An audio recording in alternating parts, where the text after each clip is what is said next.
Good Recording evening. in progress. It is the March 4th, 2025 City Council meeting. And can we take a roll call? Mayor Pro Tem Dickinson, Here. Councilmember Fahey, Here. Mayor Lay, Here. Councilmember Cooperman, Here. Councilmember Hoffner, Here. Councilmember Hamilton, Here. Councilmember Kern. Present. Okay, would you join me in the Pledge of Allegiance?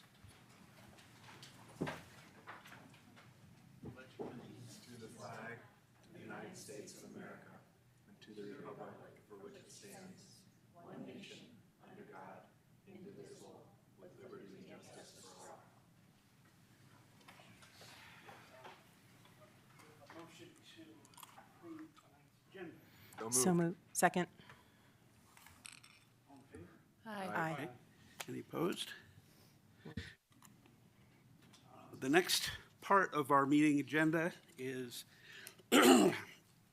public comments on items not on the agenda and items on the consent agenda.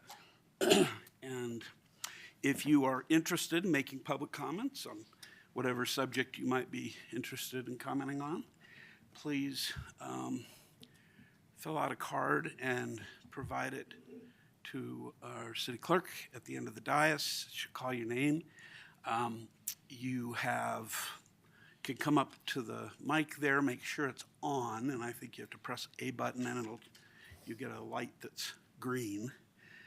And we will tell you if it's not on, because we want to all hear you. You have 3 minutes to talk. You don't have to talk for 3 minutes if you don't want to. Make sure you tell us your name and where you are from or where you live, not the street and all of that, just the community. If you have someone that you can pool time with, that is, if you have another person or one or more other people agree to cede their time to you, you can speak for up to 6 minutes. Again, you don't have to speak the whole time. And there'll be a clock up here so you'll see where we are. Just as long as those people are here or online, you can do that. We ask you to refrain from booing or whooping it up when people are speaking or clapping or whatnot, only because it makes it harder and more intimidating for those who may not be accustomed to speaking. We don't want to deter anybody from coming before us. It's really important that we hear from anybody who wants to talk. So on items not on tonight's agenda or items on our consent agenda, if you've got public comment, please get in touch with our clerk. Do we have any public comments so far? Yes. Up first is Chris Alred, followed by Giselle Hertzfeld.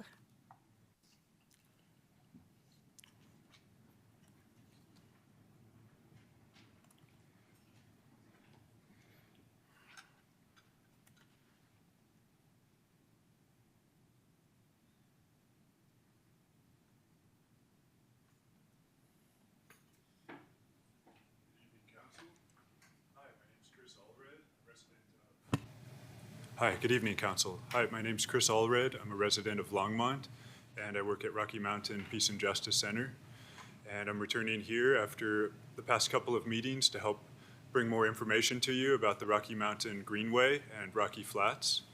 And I'd just like to thank Councilmember Fahey for supporting a resolution at the last meeting to bring it onto the agenda tonight, and I understand that some members of the council wanted to have some more information, and I just really appreciate the support to bring this forward. And I wanted to share an update that last night the Lions Board of Trustees approved a similar resolution, and so they are now standing in solidarity with Westminster, Broomfield, and Superior. And so I urge this council, please, to consider this on a future agenda item, because you can see all of your neighbors are bringing more awareness to Rocky Flats and opposing recreation there. And this community is right in between each of these. It's one of the closest neighbors to Rocky Flats between Broomfield and Superior. And I think it'd be a great service to your constituents and the community to help bring more awareness about the health risks of recreating on that land. And I hope that the Boulder County Commissioners choose to do the right thing. On Thursday of this week, March 6th, at 2:00 p.m., there will be a public administrative meeting, which will include a council of expert speakers, independent experts from the community. That includes John Lipsky, who's the retired FBI agent who led the raid on Rocky Flats, Dr. Michael Ketterer, is a professor emeritus at Northern Arizona University, a PhD chemist who studies plutonium around the nation and the world. He has many peer-reviewed studies to prove his credibility. And Debbie Segaloff is a doctor with Physicians for Social Responsibility. Diane DeRigo is a radioactive waste project expert with the Nuclear Information Resource Service in Washington, D.C. And finally, Randy Stafford was formerly a member of the Jefferson Parkway Advisory Committee and also a part of an organization called Rocky Flats Public Health Advocates. So I really encourage members of the community and members of the council to tune into this meeting. It's a public meeting, Boulder County, 2:00 this Thursday, March 6th. And I urge members of this council who feel strongly about this issue, please email the commissioners before Thursday and let them know about your experience with Rocky Flats, what you've learned, and that you support them withdrawing from the Rocky Mountain Greenway. And thank you for your time. Thank you.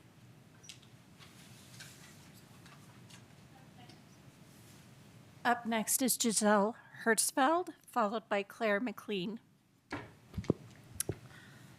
Good evening, Louisville City Council members. My name is Giselle Hersfeld. I spent my early childhood living in Louisville on South Taft Court, so although I'm no longer a resident here, the city in many ways feels like home to me, and I'm grateful for the opportunity to speak to you this evening. I'm here today on behalf of the Rocky Mountain Peace and Justice Center, a Boulder-based nonprofit that got its start in 1983, opposing nuclear weapons development at Rocky Flats. Because I was always raised in Boulder County, I never lived or went to school more than 10 to 20 minutes away from Rocky Flats. My parents moved from out of state to a Louisville suburb in 1999. And at that point, Rocky Flats had been officially shut down for exactly 1 decade. However, even living so close to the area, and even with such a relatively recent closure of the site, and even with parents who were politically aware and active, Rocky Flats was not a household name for our family. We had no idea we were living less than 15 minutes away from a former plutonium pit plant. In school, I learned about many aspects of Colorado's history, but I never heard the name Rocky Flats mentioned in school, not even once. If it was already that obscured from public memory 26 years ago, we can all imagine how much worse it is now. It wasn't until I was 21 years old that I found out that I had spent my whole life in the shadow of a nuclear weapons facility. And when I asked my friends if they had heard about Rocky Flats, some of whom had also grown up in Louisville, none of them had either. It was like it had been totally wiped from mass public memory, and this terrified me. The Colorado Front Range surrounding Rocky Flats is a rapidly growing development site with many people moving here from out of state. Online, the Rocky Flats Refuge is marketed as a beautiful recreation area, a great place to take your family and see some beautiful wildlife. Signage at the site is minimal. People recreate there having absolutely no idea what kinds of carcinogens and contaminants they could be exposing themselves and their children to. And if we look at the big picture, the Rocky Mountain Greenway is just another way to cover up and greenwash the environmental crimes that occurred at Rocky Flats, to manufacture consent for the endless continuation of the development of weapons of mass destruction. Boulder County will be assessing their continuation in the Greenway Intergovernmental Agreement this Thursday, March 6th, which includes the development of an underpass on the south side of Boulder County crossing Highway 128. This is an issue that directly puts Louisville residents at risk. My ask for you this evening is twofold. First, that you reach out to the Boulder County Commissioners before Thursday, March 6th, and urge them to withdraw from this project. Second, that you introduce a resolution opposing the Greenway at the next City Council meeting, following the footsteps of fellow Boulder County City Councils in Superior and Lyons. Thank you so much for hearing me this evening.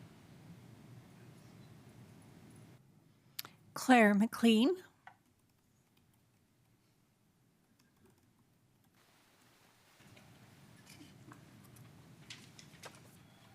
Hi, my name is Claire McLean.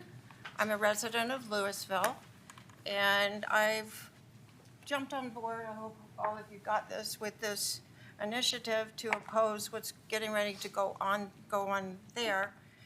Rocky Flats, I have a personal reason for doing this. My granddaughter lives part-time near Candless, and I went to the movie made by Jeff Giff.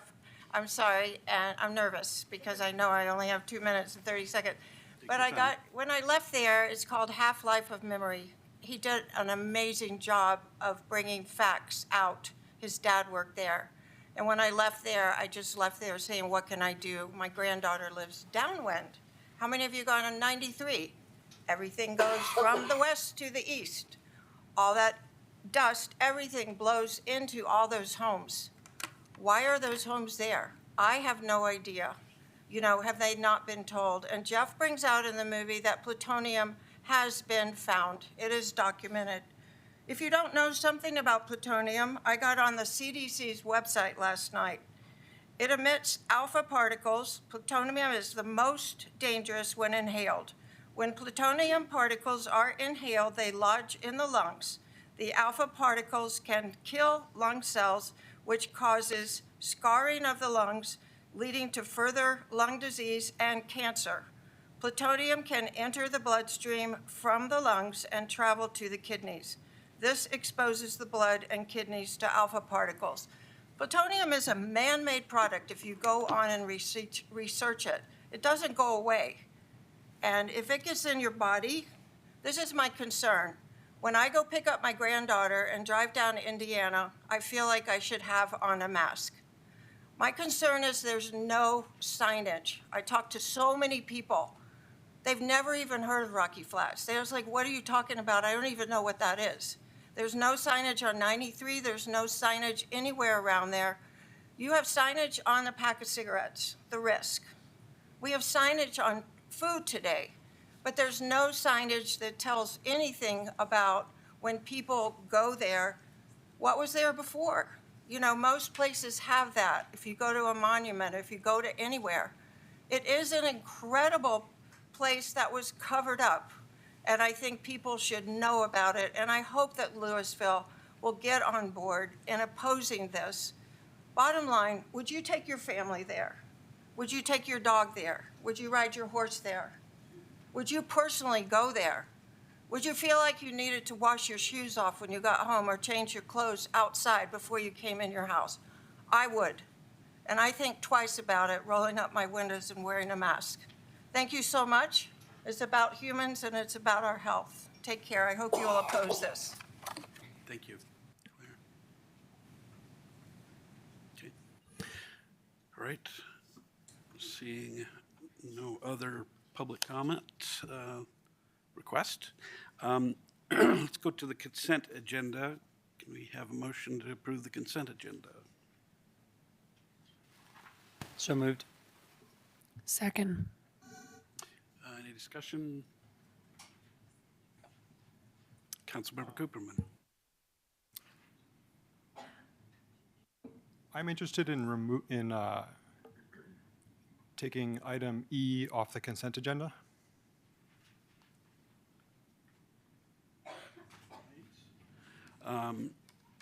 We can do that.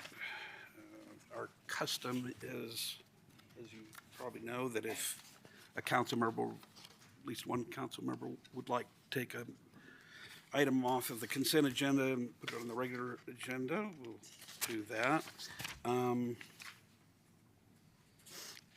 Sort of figure out where we ought to put it. Maybe, yeah, probably. Just a moment.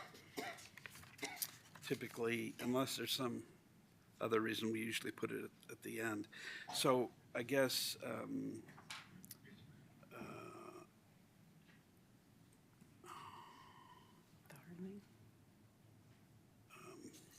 if we put it as item, you said 8G. So I think what you're proposing is to move item 5E to item 8G. Is that Yes. okay? Would you like to make a substitute motion? Sure. I motion that we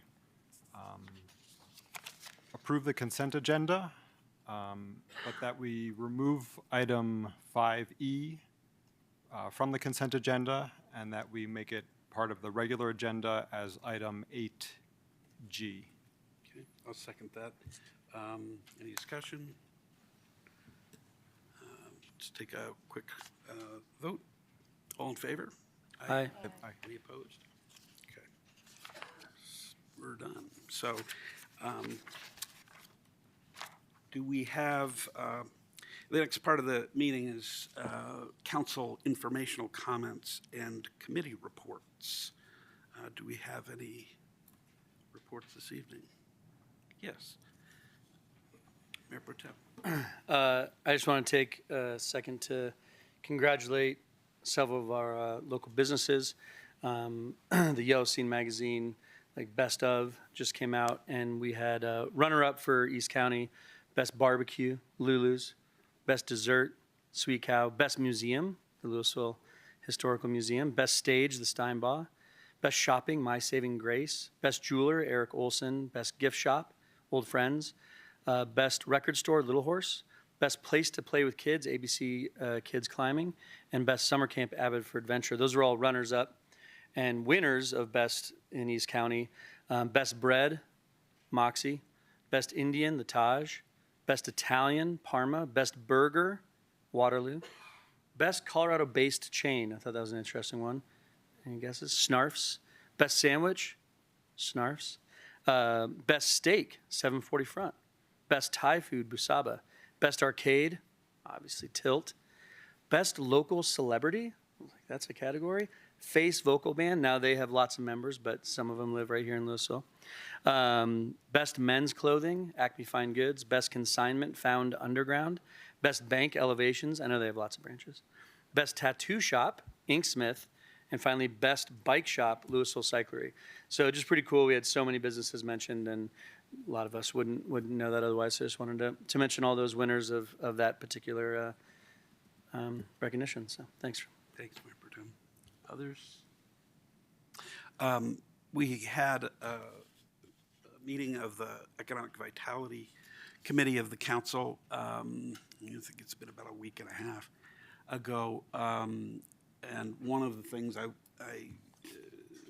guess I wanted to highlight is that we're going to be talking a little bit later tonight about, but so I won't talk much about it. But the CHIPS designation is bubbling up from that, and we're all really excited. And there's a lot of really neat things that are happening in Louisville from a economic vitality standpoint. I'm always amazed, and I wanted to thank Vanessa about that. Vanessa Zarate, of course, is our manager in the economic vitality area, and I think Austin Brown as well. All right, let's go to the city manager's report. Thank you, Mayor. A couple upcoming events to highlight. This Friday, we have our Youth Spring Art Show at the library at 5:30. We've got a Pet Mayor Story Time on the 9th at the library at 3 o'clock. We've also got a virtual Active Minds Marie Curie event at 7 o'clock coming up on 3/13. And I also want to highlight, in a time where a lot of us might need some self-healing, we have a lot of Tai Chi courses that we offer through the city, so check out our rec center and our calendar online. Thank you, everyone. Thank you. All right, so the next, we've got regular business items now. And first is Life in Louisville award presentation. So why don't we start with that, and there's a presentation, and then we can take some public comment after that.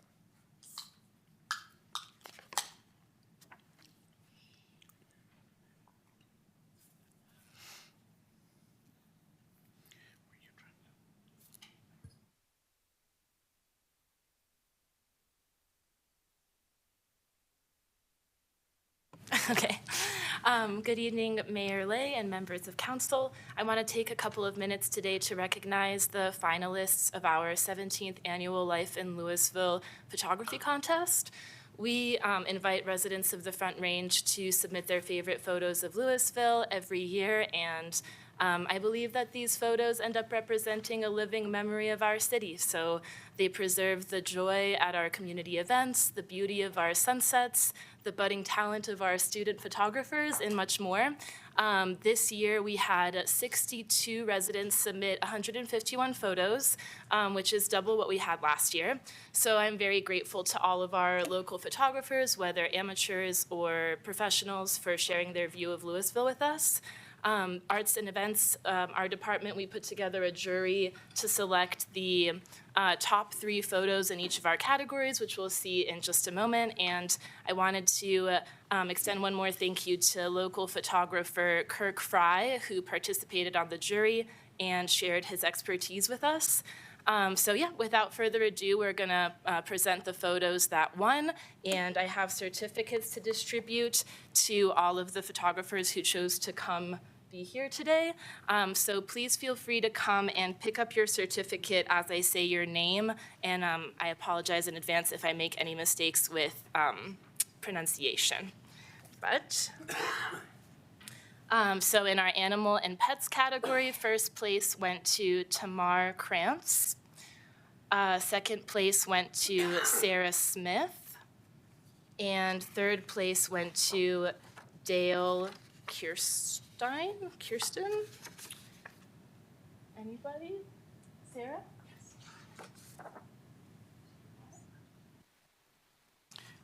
Erin, do the photos have captions at all, any of them? Some of them have titles. Would you like me to read them? I think that would be cool. Okay, great. So first place for Old Town and Historic Louisville. This is simply titled Louisville Rec Center, and it's by Alexis Guerrero.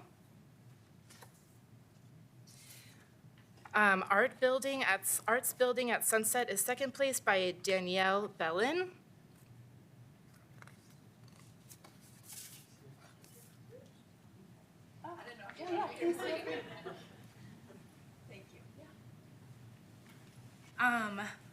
Workout Done and Breathing In a Beautiful New Day in Colorado, I like that title, is third place by Tracy Reagan. Okay. Next category is Community Events and People. First place goes to Jen Burlow. This did not have a title. Second place goes to The Senior Parade by Mark Brummer. Third place goes to Free by Rachel Kraut.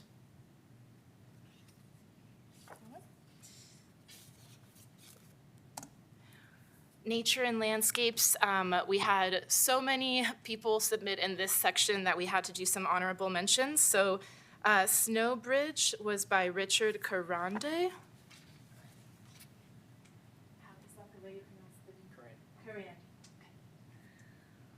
Second place to Jun Yu for Spring Snow McCaslin. I'm dying to know where this is, so you'll have to tell me. Third place goes to Claire Stapleton for A Quiet Moment on Davidson Mesa. And we did give an honorable mention to Louisville, Aurora, and Stars to Bailey Garrett.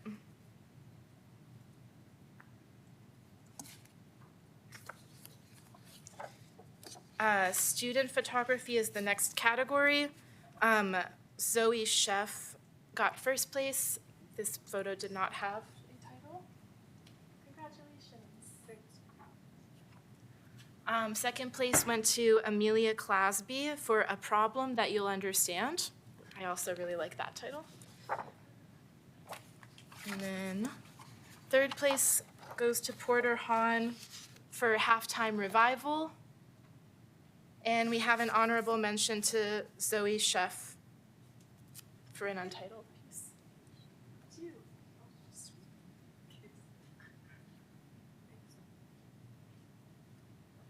Oh, I think I gave you two. I'm so sorry.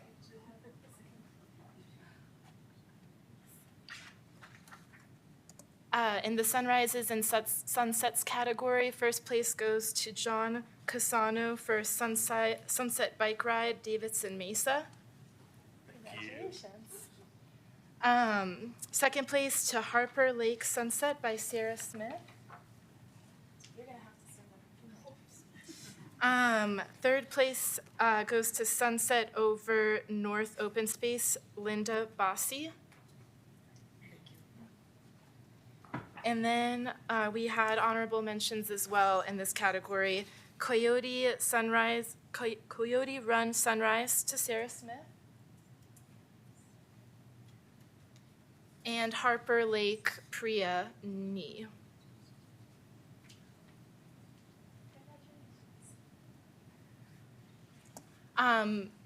The residents of Louisville had 3 weeks to vote for their favorite photo of all of the ones that I just presented, and they ended up choosing Harper Lake Sunset by Sarah Smith.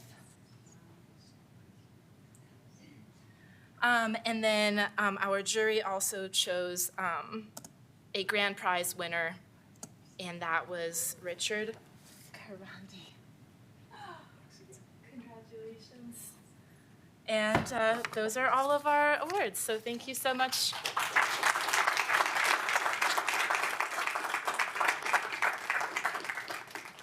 If there's anybody who wants to make a public comment, we'll take it.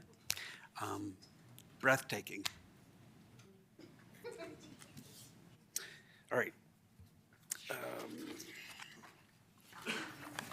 That is one of the most fun things that we do every year. It really is. Next is March for Meals proclamation. And would you like to read it? We're going to first read the proclamation and take a motion on it and a vote.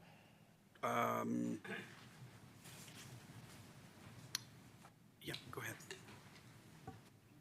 Okay, a proclamation declaring March 2025 as the 23rd Annual March for Meals Month.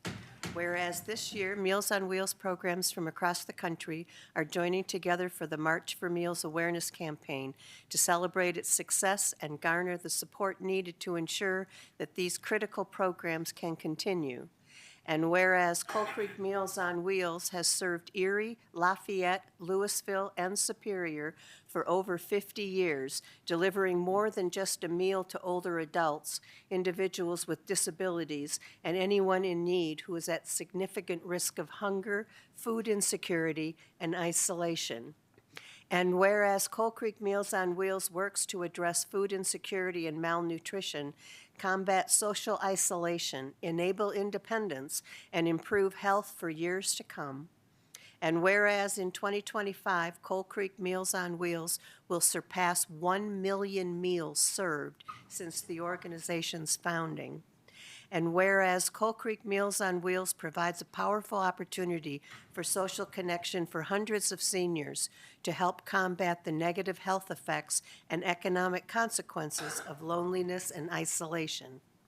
And whereas food insecurity is increasing substantially and action is needed now to support local Meals on Wheels programs through federal, state, and local funding, volunteering, donations, and raising awareness to ensure these vital services can continue to be delivered for years to come.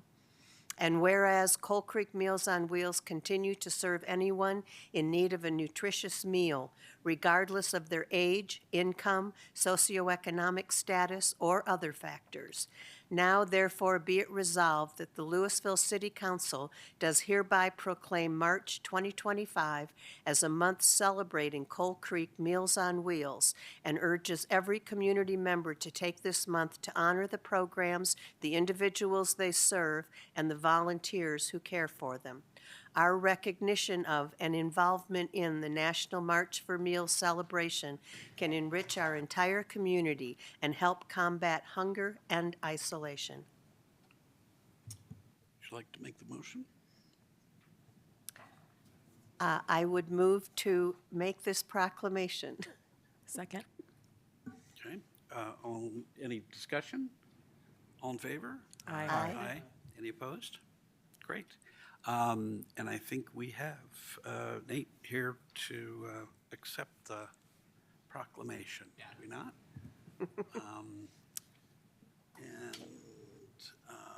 You have to sign? Yes, I have to sign it. Probably need to make a copy of it, but Yeah. Oh, we can? Okay. we can give it to him. All right. She said. She has to sign it too. Oh, I'll bring it down. Thank you.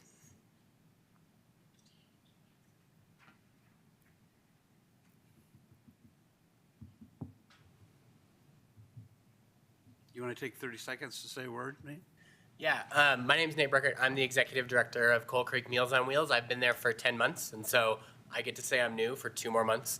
And just thank you all. This is promising to be a very interesting year for Meals on Wheels, and so just grateful for your support. We need your support now more than ever, and so appreciate everybody in the community who has already supported us and who continues to support. We're so grateful for you. So thank you very much for your time. Thank you for all you do. All right. The one thing we have to do is a photo. I don't know what that's about. Take a second. Yeah. You want to come up back of the dais, and we can probably get somebody from staff to take a picture.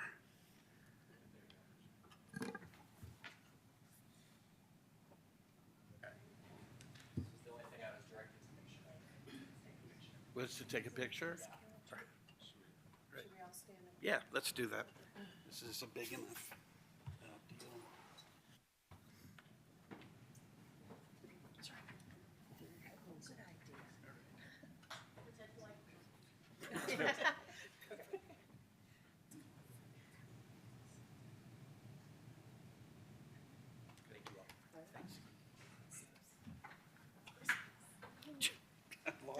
Somehow lost my chair. Was that the Mayor Pro Tem did that? All right. Yeah. All right. All right, next item is ordinance number 1891, series 2025, ordinance amending the City of Louisville Fire Hardening Code for Structures, second reading, public hearing.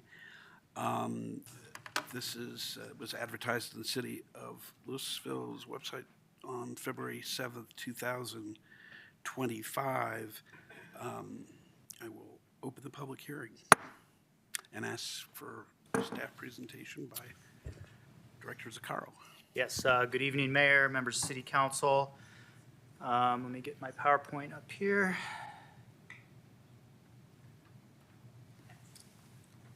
There we go.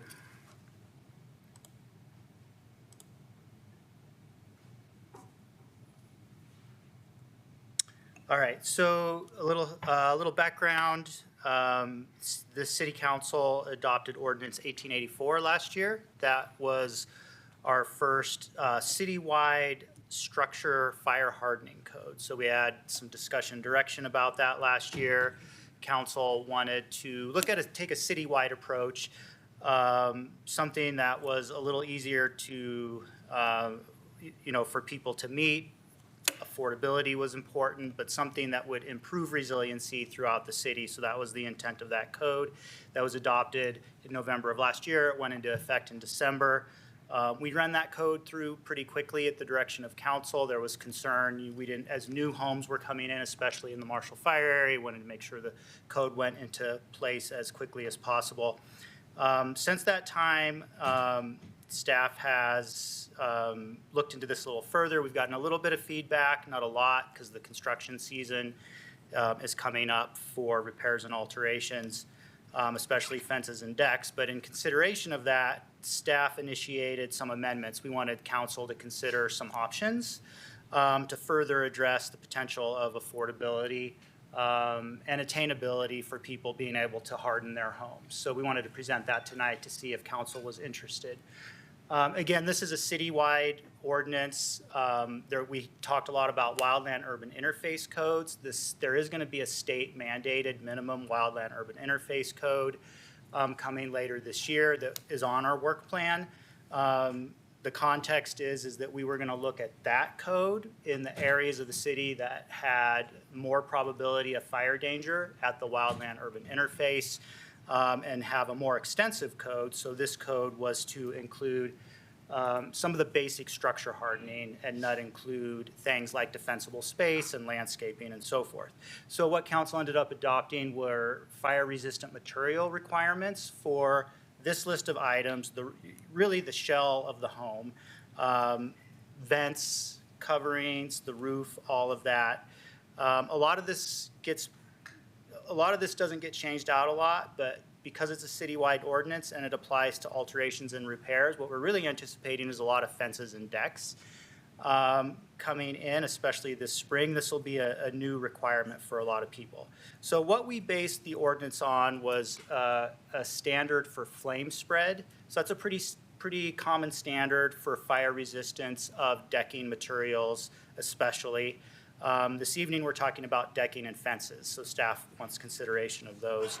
It's ASTM E84 Flame Spread Index. So the adopted code has a requirement that all decking and fencing within 5 feet of the home meet what's called a Class A. So that's the most stringent flame spread index, 0 to 25. So it has the best fire protection rating.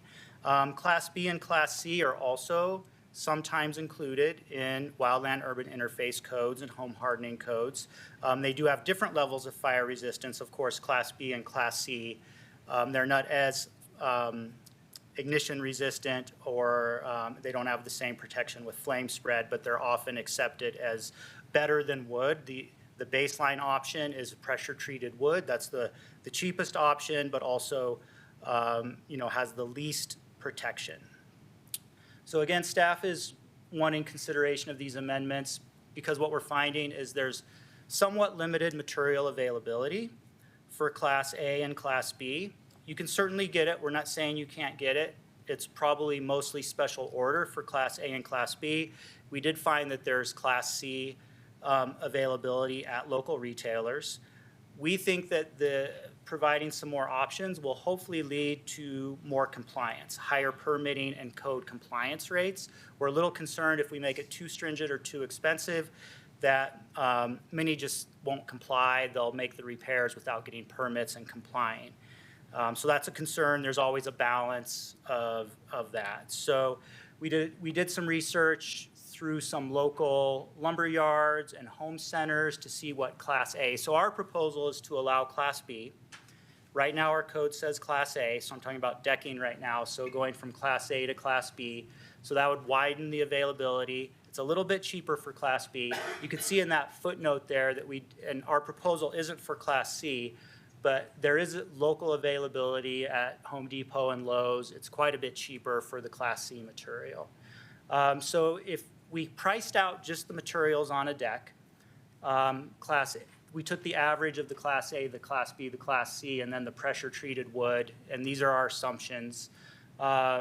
We have per linear foot costs of each of those decks, and we did a really basic calculation. So the other thing about our decking code is we require the fire-resistant material for the railings also. That's a pretty unique provision. It certainly adds to the fire protection. As an example, the California Fire Code, it only deals with the surface materials of the deck. The current state draft code only deals with surface materials of decks. It doesn't include the railings. The reason for that is deck railings tend to not gather embers. And so they're not thought of as important as the decking materials. The embers tend to get in between the decking materials and the joists, and egress is very important in addition to saving the property. So having either a slow flame spread on the deck so people can get out of the home safely. So that's all taken into consideration. But in any case, there's quite a bit of cost differential, especially when you get down into the Class C. So that's just some background information for consideration. I did add some information in the staff memo about CAL FIRE. It's just an interesting baseline in that they have a different rating standard. It's called SFM 12-7A-4A. That's how they rate their decking material. They publish this list of approved materials to comply with their code. They have approved decking materials that meet the Class A, Class B, and Class C, and they have non-flame spread index. Doesn't mean they don't perform well, they're just not rated under that standard. So they have several dozen different compliant decking materials that meet their standard. So staff did, again, it's not part of our formal proposal, but if you wanted to further increase availability and affordability, we could consider also allowing Class C. We do see it in other WUI codes. A little bit on the fencing. The fencing was, we brought the fencing in as well because we're rating fencing as a Class A material too. Most fencing that we're going to see that's fire resistant is going to be probably metal, a little bit of masonry and stone, but mostly metal fencing. They actually don't rate that as an ASTM standard. So we have some language in there for you to consider that says you either have to meet the ASTM E84 standard, so it's Class A or Class B, or you can use a metal fence or a stone fence or a masonry fence as well, since they're not rated. We just wanted to provide that clarification. But one of the considerations for fencing is, I don't know that there's a lot of cost savings to be had by widening the material selection, but especially when you get 6-foot privacy fences, it's pretty difficult to find metal fencing or a composite fencing that would meet, that would meet a certain standard. So we did find one Trex Class B rated material. It was fairly expensive. So I think the other alternative, if you want a 6-foot privacy fence, is to get some type of metal panel. There's probably some materials out there that we're not finding. But again, this is, most of the metal fencing you're going to find is going to be that black aluminum coated. But that's an open fence style or chain link fence. Those are going to be the most common things out there. So there may be some consideration. Again, it's not going to add a lot to the overall cost of a fence because it's only the 5 feet minimum on either side of the structure.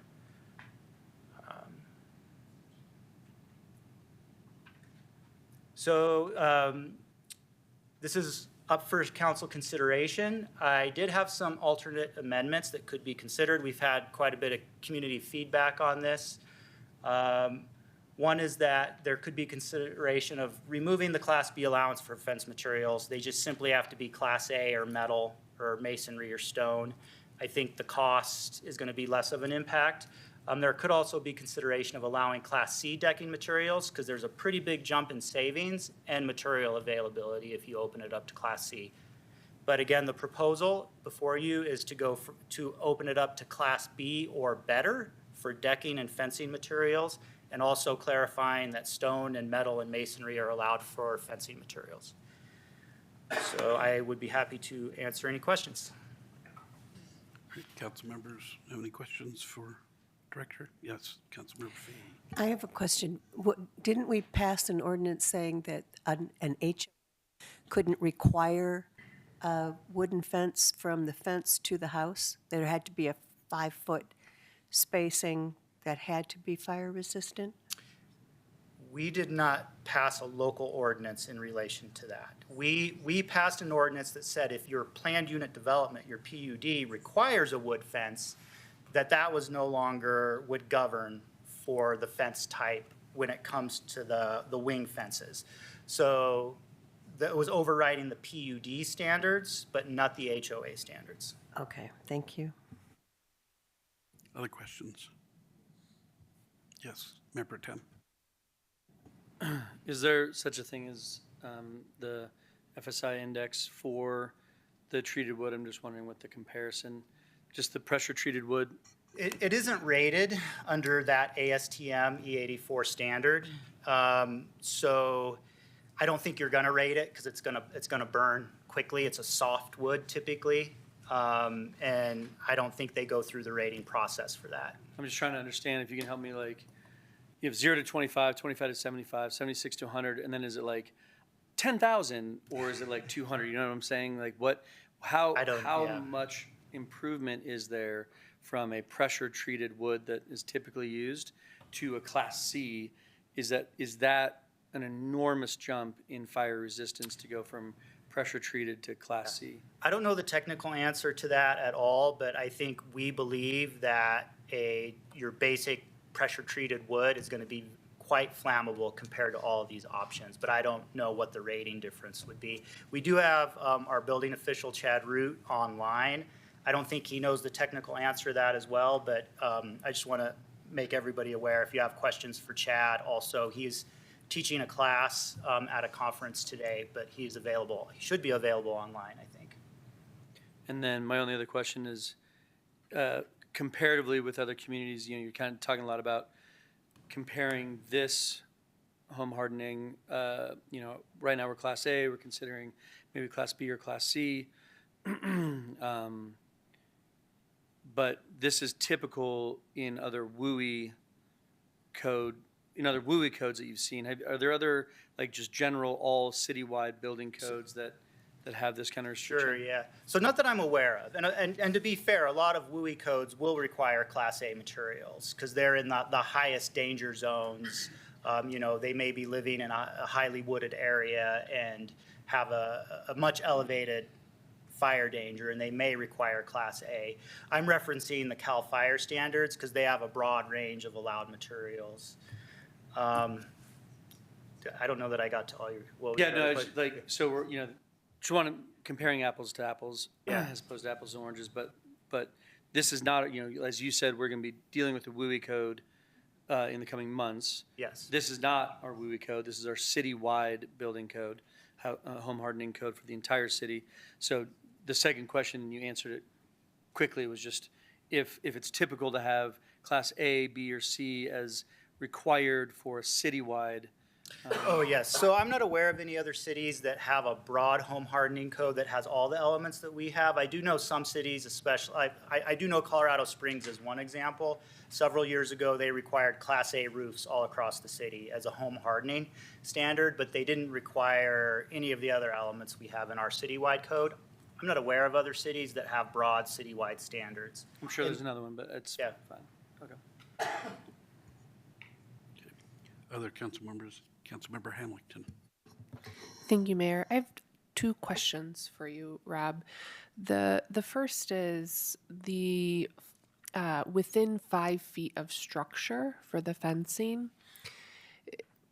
Is it not only include the wing, right, that attaches to the house, but in Old Town, houses are, in other areas, houses are close together. So in theory, even if it's not the wing, it could be within 5 feet of the structure. Help me understand that nuance. Yes. So if any fence, it doesn't just have to be the wing fence. If your parallel fence, the fence that's parallel to the house, is within 5 feet, this ordinance would require that be a fire-resistant material or a Class A fencing material for the length of the fence that's adjacent to the house as well. That's very helpful. Thank you. And secondly, so have we received any complaints or concerns about the ordinance as is? We've received a little bit of concern from, I'm not going to say it's a lot because we're not in the season of fence replacement and deck replacement. We're anticipating that'll come this spring and summer, but we have received some feedback about the expense and material availability, but it's not an overwhelming amount at this point. So we were really just trying to get ahead of the issue and provide an option before we got into that part, before we got into the construction season. because we recognize the cost differential and the material differential as well, so we wanted to provide the option for council to consider. Okay, thank you. Member Cooperman. Okay, just a few questions. One question, so why do the codes not apply to the material that's under the surface that, is structurally holding up the deck? Right, yeah, it's pretty common to allow those to not be fire-hardened materials. A couple of the reasons are that the main purpose is to allow safe egress and not allow things to collapse, but joists do contribute to that fire spread. I do think the thickness of the wood also contributes to them being a little bit more resistant to fire, but some codes do require metal. There are some codes that require metal or treated joists. The cost goes up very significantly with that. Okay, that's fine. And then just trying to understand a little bit the relationship to the CAL FIRE recommendations. So would it be fair to say that the materials that they recommend are they basically have a different rating system. So some materials which are Class B or Class A might fall within their rating system, but so it just, because they're two different rating systems, basically, they don't align with their recommendations for just Class A or Class B. Right, so if you see the CAL FIRE list of approved materials, they have A, B, and C, or non-rated.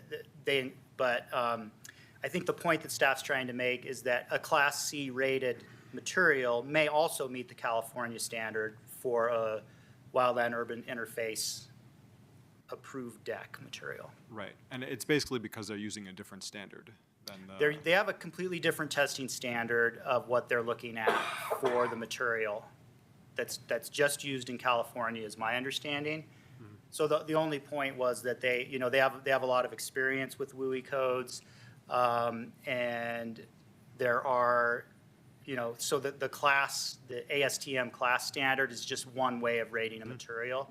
They look at not just the flame spread. I think they're looking at the actual, how ignition resistant the material is, for example, is one of the things they're considering as well. Okay. And then, sorry. I wanted to get a little bit of a sense. So for fences, I don't think you explicitly listed any materials that are Class A. So. Yeah, so I think what originally, what we wanted to do was broaden the allowed materials, and we couldn't find a lot of composite. It's really the composites that, or there can be hardwoods that get rated, or treated woods that are treated to be a certain class. So we were really focusing on what the composite options were. And we only found one composite that was a Class B. I couldn't find any composites that were a Class A rated fence material. So then you're going to metal at that point. Okay, that's fine too. And then a little clarification. So, right now the code applies for replacements for decking or fencing, right? Correct. So where's the distinction between repairs and replacement? Or I'm just kind of curious. Yeah, there's no bright line on that. I think certainly if you've got some, just replacing a few pickets, maybe one rotted out post, we're not going to require a permit for that. But most people, when they're replacing their deck or their fence, they'll replace the whole thing because it's just at that state of disrepair. That's fine. Okay. And then I just had a couple of questions, maybe that go together. So do we have any information about, or any guesses about sort of rates of compliance with getting permits for decks or fences? I don't have any current statistics because we don't know how many people are doing it and getting away with it. And, I would say that it's pretty common, especially with decks and fences, that a lot of work gets done without permits. Those are probably the two biggest areas that work is getting done without a permit, I would guess. I don't have any data on that. And so that's another reason why we really want to promote compliance with those, because people are already, do I really need to get a permit for my fence or my deck? Decks are especially important because they're structural elements that we want to look at. Fences are more of an aesthetic. I mean, there are safety issues now that we have the fire hardening code, but prior to that, it was really an aesthetic consideration for the fencing. Okay. And do we have any data on, from the permits that we have processed about, what materials are typically being used? Or not really? We don't have any good data yet. I'd have to go research the permits that we've done. It's probably been a small handful of permits that we've done since this went into effect in December. But even before the code, like just generally speaking, like out in the city? Yeah, cedar fencing by far is what you have predominantly. I do think composite decking is pretty common now rather than the pressure-treated wood, just because there's so many issues with the pressure-treated wood. The thing is there's a lot of composite decking that isn't rated at all, or it may be rated, C at best. It's like certainly if you go, some of the most common composites that you can find at the local retailers don't have ratings. Right. Okay. And then one last question, just kind of follows on that. Do we have any sense for, probably not, but like how much of the fencing or decking materials being used in the city, come from the local store or not really? Yeah, I don't know how much of it comes in from a local store versus a fencing contractor. Yeah, okay. Thanks very much. Yep. Other questions from council? I've got a couple of them. You indicated earlier that there have been some complaints in the community about, I presume, the fire hardening code requirements since the time that we passed the hardening code last summer. And this may be a question better for Chad, but how many fence permits roughly have we issued in the city since passage of the hardening code? I don't think Chad or I have that data. We can certainly look that up for you, but I don't think we have that prepared this evening. Okay. Deck permits, same? Yeah, we didn't get that data. Have there been more complaints concerning one or the other, or been sort of? Right, I think we've heard concern when somebody comes in for a permit and they become aware of the new code. They haven't filed a formal complaint. I think they've expressed concern about the cost, especially of having to upgrade the materials. Again, it's anecdotal that we've just heard from people coming into the building department with again, it's probably very few deck and fence permits that we've done since December. Yeah, I mean, I realize that the season is coming up, and I understand the desire to get compliance, and we can talk a little bit how we balance that. But that's all the questions I've got. Why don't we take a first round of public comment? This is an ordinance, so we have 2 rounds of public comments. First one, and then council will discuss a little bit more what's in front of us, and then after that, there'll be a second round of public comments. You can, if you've spoken in the first round, it's right to speak in the second round as well. So do we have any public comments? First up is Larry Donner, followed by Lisa Hughes. Good evening. My name is Larry Donner. I live at 1020 Willow Place here in Louisville. I want to thank you for giving me the opportunity to speak tonight. I appreciate it. I'm here to urge you to reject staff's recommendations concerning the modification of the home hardening ordinance recently passed by this council. Please don't be confused. This isn't an urban interface issue. This is an urban conflagration issue. I've met with Mr. Zaccaro and carefully reviewed the information. Staff has made the argument that there are cheaper ways to build and remodel. I was nearly persuaded. And then I stopped and thought about it. The issue here isn't about cost. The issue here is about public safety. If the city's mission was to save builders money, it could simply abolish licensing, the building code, the energy code, and zoning, and our builders would save a boatload of money.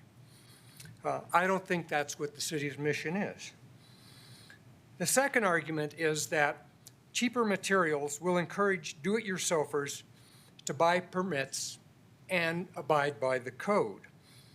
I suspect homeowners who avoid city permitting will continue to avoid city permitting. It's not about the materials necessarily. It's about the frustration in dealing with the city process and the paperwork. Again, I think people who avoid permitting will continue to avoid permitting. To be clear, the city's mission should be to build a safe, resilient, and sustainable community now and into the future. The home hardening code as passed, if enforced, does just that. Again, I urge you to reject the staff's recommendation to weaken our home hardening code. Thank you very much. Thank you, Larry. Next up is Lisa Hughes, followed by Tanya Samaru. Hi, I'm Lisa Hughes. I'm part of the Neighborhood Resilience Coalition, which a lot of these other people are. I'm a Louisville resident, and I'm also the FireWise co-lead for my neighborhood, which is the first Marshall Fire community to get the FireWise designation in East Boulder County. And I wanted to comment on the consent agenda item that now got moved to the regular agenda, so maybe I can come back and comment on that. I'm not exactly sure how this works now. Sorry. Okay, then I'll save my comment on that for later. I agree with what Larry said. I sent in some comments. You may have read them, but I've sort of thought about some of them since then, so I have updates to my comments. First of all, I realize that there's been minimal complaints, and I know that there's equity issues. However, this code has only been in effect for 2 months, and I feel like we need to give it some time to see how it plays out. There are Class A and Class B decking and fencing materials available. Most people have them delivered to their house. They don't go to Home Depot and buy them, so they are available. In Table 3 in Director Zaccaro's presentation, there was no mention of metal fencing. We have done significant research, and in certain places and certain times now, and some of our rebuilds, the metal fencing was actually cheaper than a cedar fence. I did a wrought iron fence in my house, and it was about the same price, if not cheaper, than a cedar fence. Also, I did some research on composite decking, and it is actually, a lot of it is actually not non-combustible, so it is combustible. I found some research out of the UK that in a fire station there that said that some of it is combustible and some of it is not. So I think it would be really important to figure out which one of those ones are if you're going to pass the code. Another thing about composite fencing is it melts. And when it melts, it releases an incredible amount of toxins into the environment. So God forbid we have another fire, you're going to have all those toxins releasing in addition to everything else you have in an urban conflagration. I do support Chief Wilson's letter to keep Class A for fences as well as for all new construction. I'm almost done. And I would be okay with metal, masonry, or stone, but I don't think it should be Class B. And for decking, if it really is a big deal, I would support B, but I would prefer A. And if you decide you are going to vote for this amendment, I would at least encourage you to please add a timeline to it, 18 months or something, give it a chance, see how it works, and then come back for consideration and consider going back to the original code, which many of us in this room worked hard to help you get past. Or please consider finding grants or rebates to incentivize homeowners to use the Class A materials, and it is available. And my last comment is, please just keep in mind homeowners insurance, they're moving towards community level mitigation in neighborhoods to actually even insure you. And if you saw yesterday's Boulder Reporting Lab article, you'll know what I'm talking about. Thank you. Thank you, Lisa. Next up is Tanya Samaru, followed by Joanne Spire. Hello, can you hear me? This is quite far away. So, I don't know if anyone's paying attention to the news, but in the very short time since we were here last, which is very recent, a lot of things have changed. NOAA scientists being let go. So how's our weather service going to be doing? FEMA, people being let go and people saying we're going to get rid of FEMA.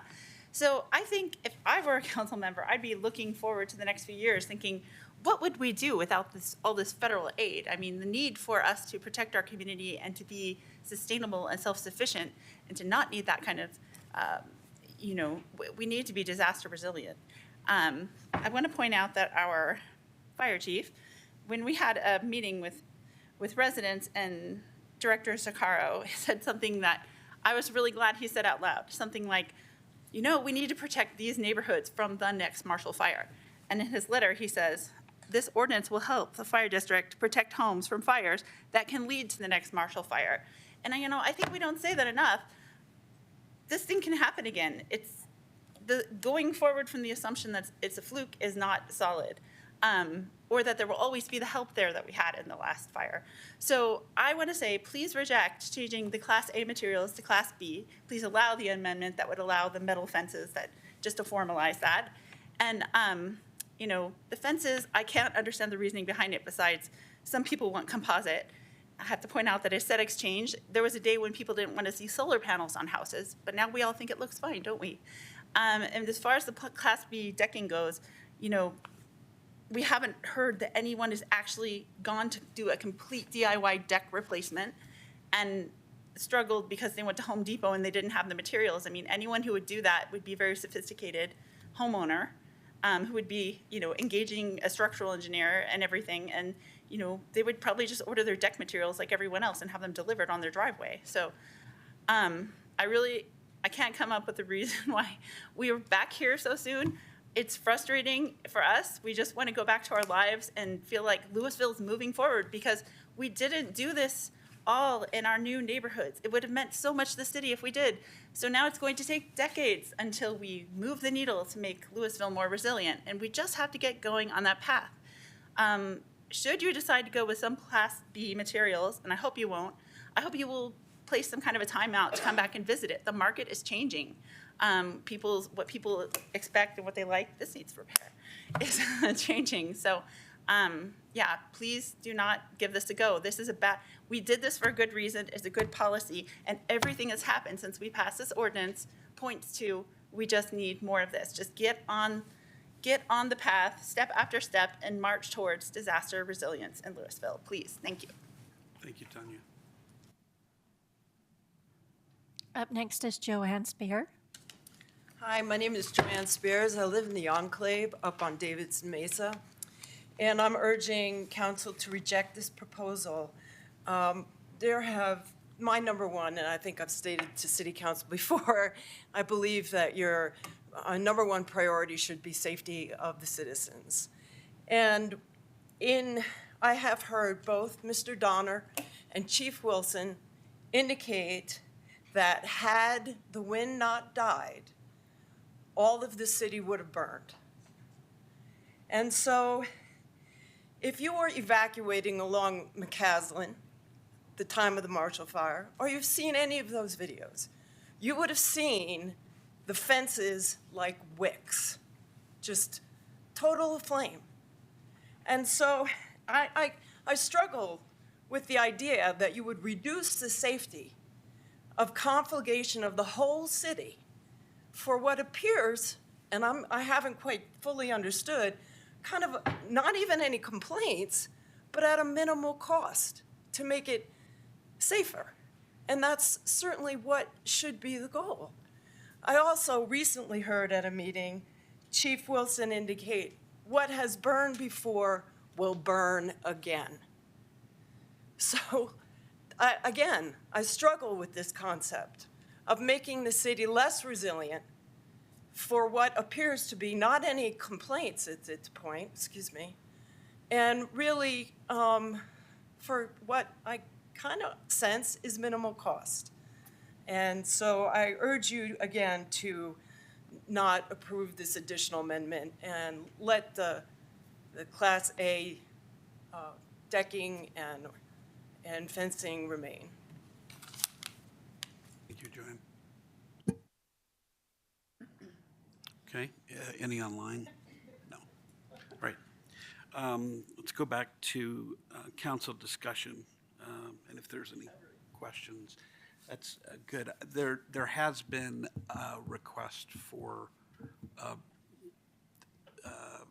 Chief Wilson, if he might be so kind as to join us, because he did submit a letter which appeared in the packet. Can we put you on the spot a little bit, Chief? Okay. I can't order him to do that because he's not one of our, I can't order him anyway, but thank you for being willing to. Oh, you bet. I think there are some questions on council a little bit. Okay. Do you have questions? I am the one that asked if we had to invite very you much. up or you had to go How much during do I public owe you comment. afterwards? So it was me. Okay. I feel like you're an important part of this conversation. Thank you. And I wanted to invite you up to the microphone to see if you had anything to add to all the public comments that were made or the nice letter that you wrote to council. Well, you must have read my mind. I have a card that I was going to come up on the second round of public comment. So I think my letter stands as it is. I agree that affordability and availability is important, especially because this ordinance is a citywide ordinance.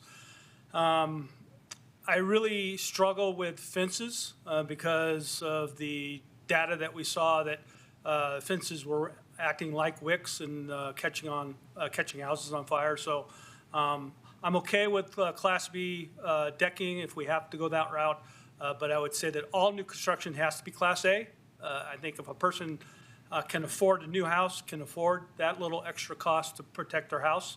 And the second item is any fence that's attached to the house really needs to be Class A because of the fire spread. I'm going to go a little bit different route. So everyone's been talking about wildfire and so on. I want to give you a picture of this. Your neighbor's house is on fire. And it's blowing out all the windows and the doors and off the roof. And you have a house, your house, which is next door, which is very close next door, right? Because of our density. Wouldn't you want your house to be somewhat protected so I could get there to protect it more? That's what Class A material does. It protects houses and allows us, the fire district, to get on scene to protect your house. So I would go that route along with all the other comments about the wildfire and the WUI.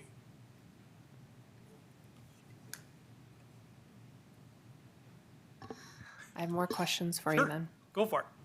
Okay, so you specifically call out the fencing attached to the house, which is different from what's currently written, which is within 5 feet of the house. Correct. So tell me about how you feel for the fencing that's not attached but within 5 feet. We had a discussion with the mayor about this a little bit. I'm okay with a fence that is 5 feet away from the house because what we saw that most of the fence was burning along, not spreading lots of embers, but burning along the edge of the fence, and it will lead up to the house and catch the house on fire. So I'm okay with a Class B fence 5 feet, within 5 feet of the house. I'm really concerned about the fence that's attached to the house. That's where I'm really concerned about. Okay. And then Director Zuccaro, is Class A material for all new construction currently in the ordinance? We're not quite done with you. Yeah, So you we'll stay recall right you. up there. So the currently adopted ordinance would require Class A decking and fencing within 5 feet. But for new, it's specifically Chief For new Wilson calls construction. out new Yes, construction. the current ordinance would require that for new construction.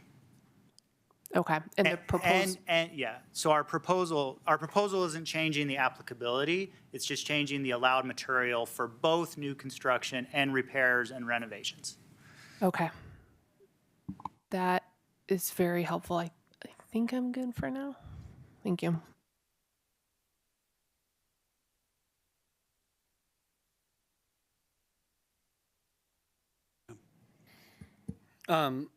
Chief, how long have you been our fire chief? I have been the fire chief here in Louisville for 11 years. Okay. I think obviously the Marshall Fire is heavy on everyone's mind as we, think about, 500 homes, 1,000 homes burning all at the same time. The story you just painted, right? I'm picturing my neighbor, what have you. In your time as our chief, how many times have we had 2 houses burnt, like one house that caught on fire, not be dealt with by our fire department fast enough to prevent the next house or a third house? How many times have we had multiple structures burn from one fire? And obviously the Marshall Fire, not what we're talking about, but other than the Marshall Fire, have you had 2, 3, 4 structures burn at the same time? A few, yes, absolutely. And the reason why I can remember that is because it's so low. But you have to think about the potential. That's where I come from, is the potential of a house catching on fire. Most of our houses are not sprinklered. So if we don't catch that fire quick enough inside the house, it's going to blow out the house. And your exposures, our exposures, are your exposures. And so that's where I go with potential instead of actual numbers. But yes, about 2 to 3, probably maybe 4 at the most. Okay, thanks. Chief, we've got now red flag days from time to time, more often, I think, than we used to. But I wanted to find out, I don't remember how long that the red flag system has been in place. Maybe you know? No. A long time. A long time. I mean, in your experience, It's a long time, but until recently, it wasn't widely publicized. Fire service was aware of it, but the weather people didn't report it, and it was kind of quiet in the community. yeah. Would you say in your 11 years that it's more or less frequent? More frequent. Okay. And in the last, I don't know, maybe 4 years, or maybe even since the Marshall Fire, has it grown, or is it tapered off, or is it reduced in frequency? I think it's probably going to be cycle a little bit, because it really depends on a lot of factors on red flag days. It means how dry is the fuel, how tall or how meaty is the fuel, how much wind do we have, and so there are a number of factors that play into it. So if we have a wet spring, a wet summer, wet fall, red flag days are probably a lot less. But if we have the droughts that we've been having, and you can look at all the droughts that Colorado has been experiencing, we've probably just experienced a lot more red flag days. So, and that obviously has an impact on the risk to homes that are on the edge of town and further in as well. But does the red flag day change any of the risk within the city? I mean, let's say there's a red flag day and there's 2 or 3 structures on fire, or maybe they're not on fire. Is it going to be more likely on those days that there may be a fire event than not? Yeah, so basically the two biggest factors that go into red flag days is wind and then how dry is the fuel. So those are the two biggest factors. And so if those are I have a lot of wind and it's really dry out, if a house does catch on fire, that wind's going to blow it next door pretty easily. And so anything that we can do to protect us that way is real important. So I appreciate that. I was curious about, you said that you were okay with Class B fence, decking, I think. And I guess given all that you said in a pretty full-throated way about the public safety aspect of all this, why were you comfortable then with Class B decking? So if you look at decking, it's flat, and so normally with fences, it's heat. Let's see how I'm going to explain this a little bit. It's like a hillside. If you have a fire at the bottom of the hill, that fire is going to be preheating all the items above it, basically, and so that's why fire rolls uphill very quickly. It's very similar with a fence. The fence catches on fire kind of low. It's going to preheat what's above it, and it will catch on fire more quickly. On a deck, it's flat most of the time, and so spreading the heat goes up usually. It doesn't go sideways as much. Put wind on it, though, all bets are off. Thanks. Any other questions that anybody in council has? Yes, Councilmember Kern. Thank you, and thank you, Chief, for being here and speaking up. I really appreciate it. So I'm going to kind of belabor a point just because I would like to hear it again, and I would really like for everyone else to hear this. So you're talking about the number of red flag days, in your opinion, has been increasing over the 11 years you've been here. And would you say that the risk for conflagration, so house-to-house fire spread, is higher on red flag days? Yes. So the risk, thereby, of conflagration, house-to-house fire, which is one of the things we're trying to help prevent so that another Marshall fire could potentially be, you would have the time to stop it. So conflagration then, house-to-house, is increasing with the increased number of red flag days and the fact that that's a factor. Yes. And fences that are non-combustible material, will include Class A, right? That does help reduce the risk of that house-to-house spread of fire. That's correct. And the decking materials are a low enough fire spread in a Class B, the rating that you feel that you would probably still have enough time to help reduce or prevent that spread. It wouldn't be like the fire spread of a wood deck. That's correct. I like her questions. There are a lot of yes or no answers on this one, so go ahead, Well, sorry. I like you, apologize. so I do, it works. Okay, so this helps, this just helps, I think, all of us to connect all of the dots in safety with maybe balancing something with the decks for a little bit of availability, but still making sure that it is a measured safety for hardening. This is just a monumental task, getting this home hardening bill passed, and I wouldn't want to reduce or diminish its efficacy. So I think you've answered a lot and made it, I hope, a little bit more clear to everyone that it isn't just the concern of wildfire coming from the grasslands. It is also the concern within the entire city, including the interior, of house-to-house conflagration fire. Thank you. Thanks. Any other questions? Discussion for now? Was there? Yeah, Councilmember Cooper.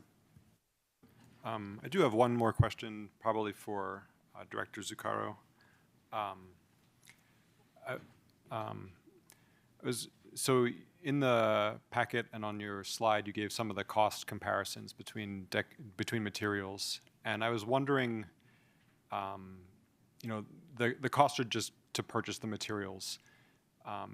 Is there any difference between, say, Class A and Class B in terms of how long those materials will last or what kind of maintenance is required for them? So, like, in terms of lifetime costs to put in one versus the other? I think it's going to vary significantly from product to product. I don't know for sure. Okay. Yeah.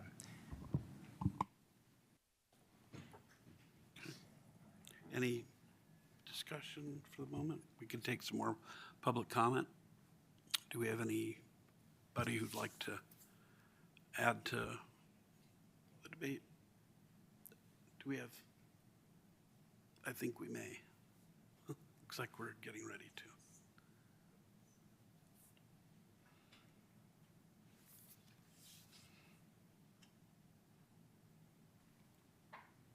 Maria, go ahead. Thank you so much for the opportunity to speak and for all the work that has gone into this, the meetings. It's really important. And the Class B decking, I'm not okay with. I had a redwood deck. I know how my house burnt down, and the fence and the deck and the field did it. I will never have a cedar fence again or a deck. I have a concrete patio now, and it makes me feel safe. And a lot of my neighbors do now as well. And it makes me feel safe community-wide, because that's how our homes burnt down. That's how Mulberry burnt down.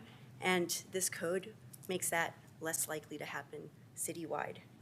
Thank you so much. Thank you, Maria. Next up is Larry Donner, followed by Larry Bovett. Once again, I thank you for the opportunity to speak. Some questions were asked about red flag days. Red flag days have been out there for a long time, except they hadn't been widely publicized, and it was generally the fire service that talked about it, and it was in relationship to forest fires, not urban conflagrations. When you're in a red flag day, all fuels dry out. Grasses, trees, shrubs, homes. And so I think it's very important to do whatever we can to eventually build out a fire-safe community. With regard to deck fires, very few decks burn from the top down. Embers and sometimes, unfortunately, debris under the decks bring the fire up underneath. That's what causes the deck to burn. That's what pulls it into the house. So again, I would strongly recommend not only Class A materials for the wing fences, and I'd also say masonry and stuff is good for that, metal fencing, but I would also urge you to stick with the original ordinances written, because in the long run, that will make our community very much safer on those high wind red flag days. Thank you. Thank you, Larry. We've got Larry number 2. Yes, thank you for listening to me. I live at 1108 Hillside Lane in Louisville. I was in the fire-affected area. I just wanted to reiterate some of the things that my colleagues or neighbors have already said. I think it behooves us to give this ordinance a chance and not to change it at this point. I think we're probably thinking we're getting too far ahead of ourselves. I think we need to give this ordinance a chance to settle in, see what its ultimate impact is. Here again, I've been involved in some of the other meetings that we've had with Rob and with others from City Council about this issue. And as I said, I think that what we're really facing is that we need to really sort out what are the real material costs for doing this. I know I was certainly caught in the middle of that when I was rebuilding my home in the fire area, trying to figure out what are the real costs to some of these materials, and I got many different competing assessments of how much it was going to cost me. Once again, I tried to do as much as I could to apply Class A materials to my home, to my deck. And once again, I think we just need to give this ordinance a chance to, as I say, see what the ultimate impact is. I've heard some things tonight that have just kind of reinforced that for me, particularly when Rob is saying we don't really know what the number of complaints are, or what kinds of, it's just as far as what people are concerned about as far as the overall materials and what their ultimate costs are. So here again, I would just reiterate what some of my other friends have said, is that I think we should give this ordinance a chance before we amend it at this point. Thank you. Thanks, Larry. Any other public comment? Okay, let's take it back to council.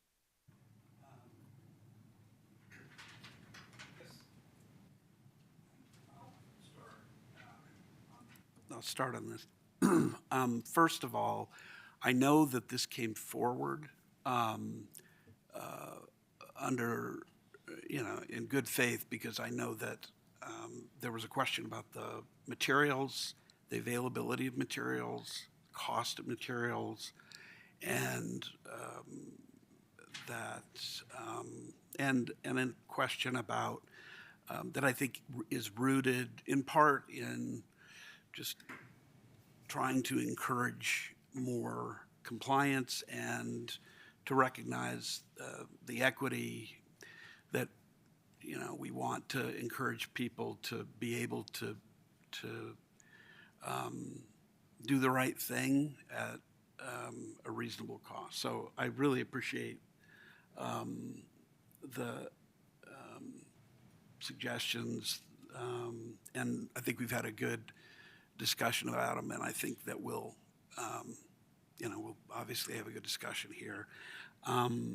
For my part, I'm pretty well convinced that we shouldn't make changes.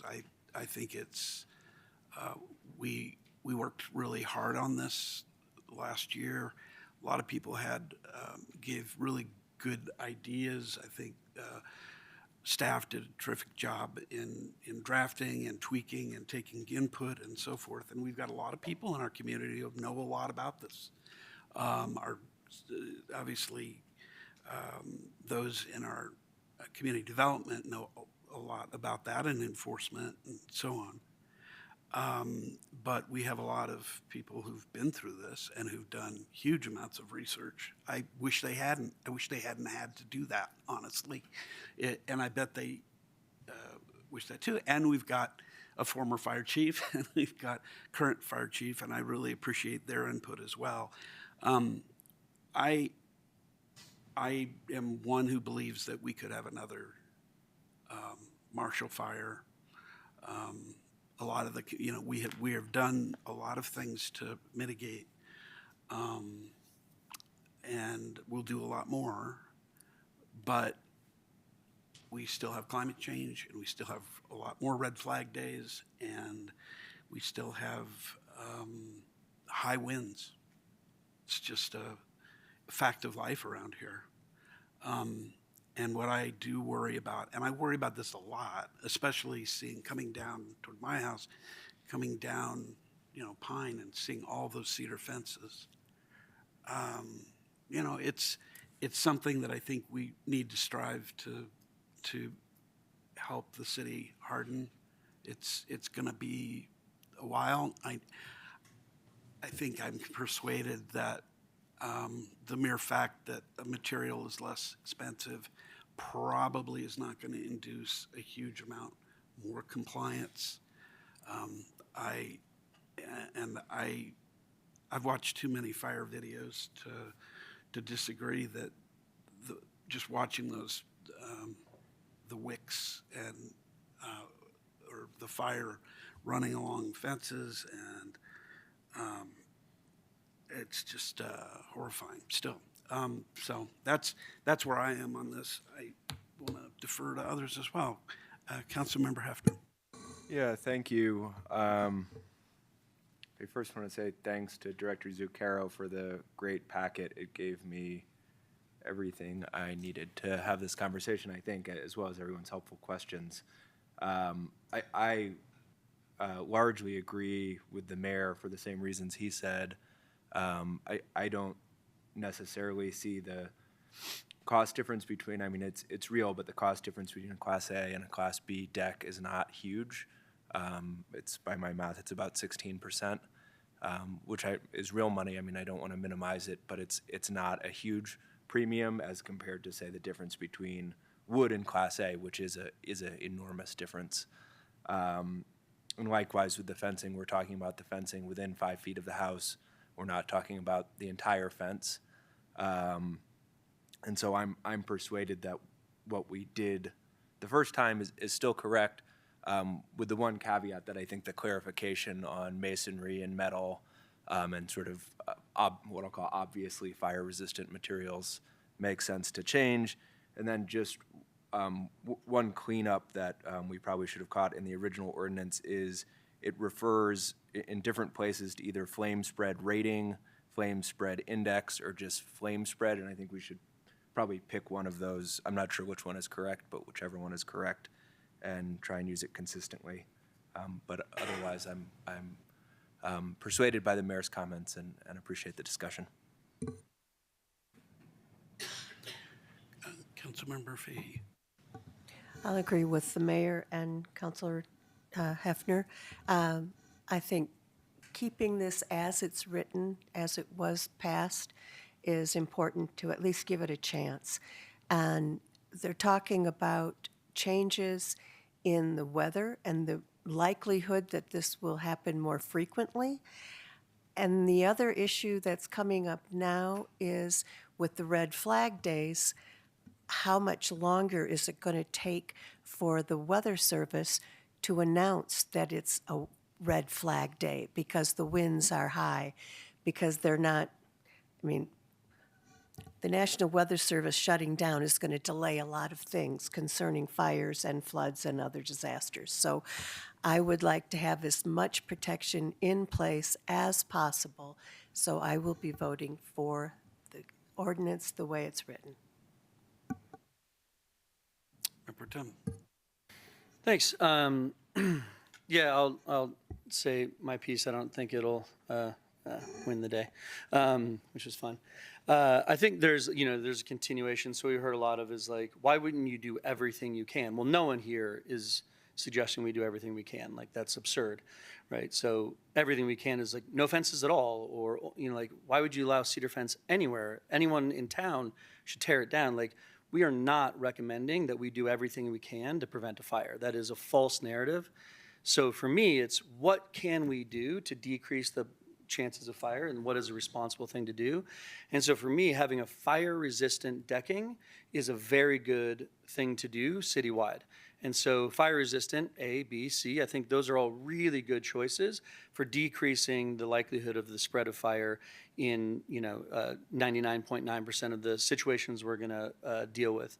And when you talk about the WUI, I would go, well, there we should go to B or A, right? Like different parts of the town that have different levels of danger, I would do different things, right? So citywide, I'd be fine with C, and in the WUI, I'd be fine with B or even A, right? But I'm not saying that we should have wood fences touching the building, but I'm also not saying we should go find all the wood fences that are currently touching a building and ask them to change it, right? So, and no one else is suggesting that. So I don't want to come off as like, oh, I don't care about the fire and I don't think we need to do anything. I absolutely do. I'm drawing my line in a different spot. And from what I've heard, that spot is not interesting to most of us. But one of the notes I wrote was kind of the same thing that Dietrich is like, the difference between Class A and Class B, you're talking, it's not that big of a difference in cost savings, and it's not really any more available. You're not really solving much of anything, but getting a little less safe. So you either go from A to C, or maybe you don't do anything because B doesn't really seem to solve the problem. But C is still fire resistant. It's much, much, much, much cheaper, and it's readily available at our local stores.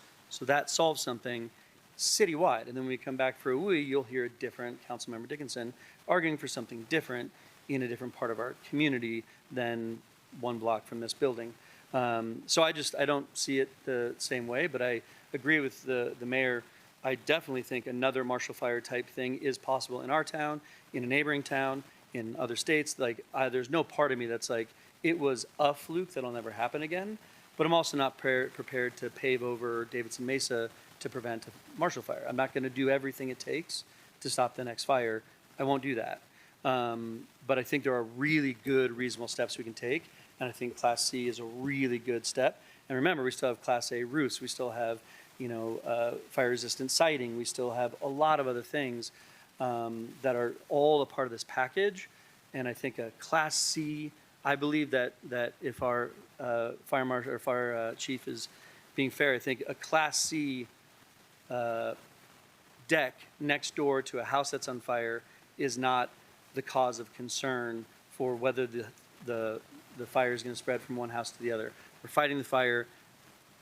The chances that Class C instead of Class B is what moves the fire from house to house in a normal situation is, I think, not realistic. I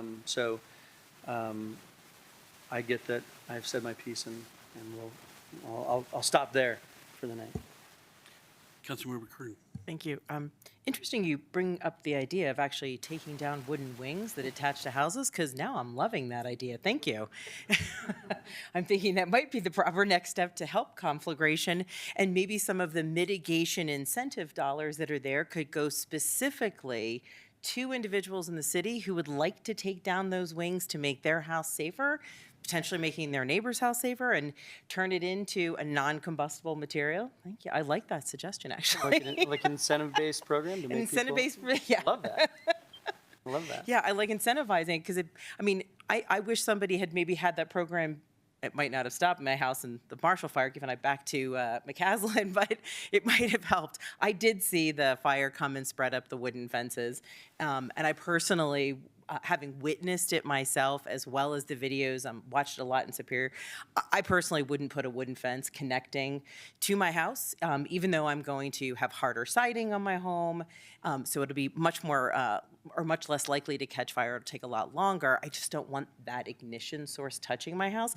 I'm probably also going to do the defensible, not probably, I'm definitely doing a defensible space around my home. So, I think some of this comes with education for the community. To your point, trying to help make Louisville safer. We can put in ordinances, but if we don't also put out educational material that somebody who is going to replace a few deck boards says, oh, okay, so yeah, maybe I don't have to do the Class A, but now I understand there's different rates of fire spread. So, I like this other material is pretty cool. It has a much slower fire spread. I'm going to go ahead and do that. Or, they're replacing a couple of their cedar picket fences around the side of their house, and they say, you know what, we're in the process of that for, $1,000 or less. Let's go ahead and do the wings, especially if we create an incentive program. So I have to admit, I actually sort of, in reading the recommendations from CAL FIRE, which through the last several years has sort of been kind of setting the gold standard in mitigation standards and hardening standards, for them to allow the Class B, so the spread, I think it's up to 75 index, for the deck materials. And in the conversation that we've had, I was actually okay with expanding that, and I agree. It's not a huge savings, but I think, as staff pointed out, if it helps to create an availability, so it encourages people to get the permits or get the information, like I said, I'm on board with mandating that we get rid of the wooden fences. So this is kind of like a compromise position for me to agree to that. If the majority doesn't want to, I'm happy with not, to be honest. The fences, I really appreciate the way that Director Zuccaro wrote this, that they need to be ignition-resistant materials. That goes with the it's actually better than Class A. So I think that should be there for everything. And yeah, sorry, that's it. Thanks. Others? Yes, Councilmember Hamilton. First of all, I'll say to staff, thank you for a detailed packet, and you recognizing that cost and other barriers might present challenges for those who are building. I think Councilmember Hefner nicely summarized my thoughts on this, and I agree with the metal masonry or stone. I guess the thing I'll ask of staff is, if this does not go forward tonight, I would encourage you to tuck it away when construction season begins. Maybe if you can, look at how many permits were pulled for fences and decks compared to the past. Maybe get some data from code enforcement. And if you are noticing some trends that support, the theories that we had tonight, then let's open up the discussion again. But I think for now, where we're at, as is with the mason, metal, and stone addition, is a good place for tonight. Okay. Other counts? Yes, Councilmember Cooperman. I'll try to be brief. I think also generally speaking, I tend to agree with Councilor Huffner and Hamilton. Just one little thing I would point out, Councilor Huffner, pointed out the price differential, and you can actually, between Class A and Class B, if you go to that chart in the packet and you select the right materials, you can actually bring that price differential even lower. So on average, it might be around 16%, but you can make selections that bring that even lower. So I'm not particularly concerned about the cost differential between Class A and Class B. Okay.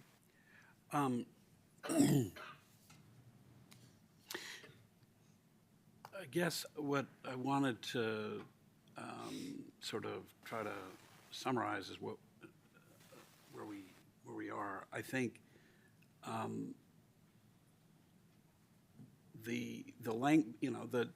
what we've been presented with, as I read it, is a variety of changes to section 15.70.010, or excuse me, changes to chapter 15.70. A number of these are, well, one of them is fine, as I understood it in our discussion, which is to say that in Part D, new construction and all replacement fences within 5 feet of the structure must be fire and ignition resistant with a flame spread index of 25 or better, or an ignition resistant material such as metal, masonry, or stone. The consensus sounds like we're comfortable with sort of rejecting most of all of the changes in the ordinance that's been presented to us. We can go through those, but there's some strikes and some additions that we would just take all of those out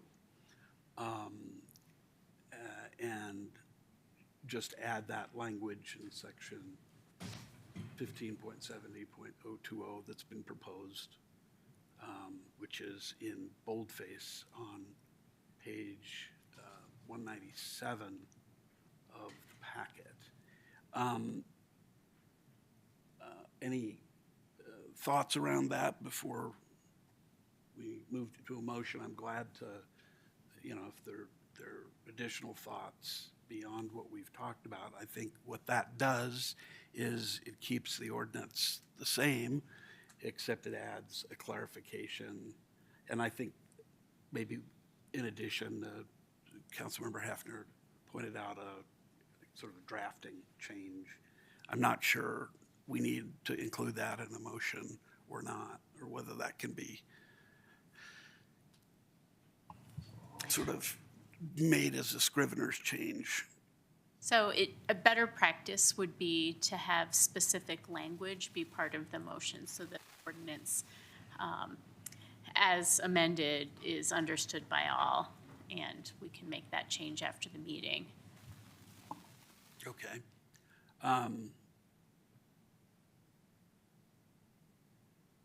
we could move forward with the ordinance now, can we not?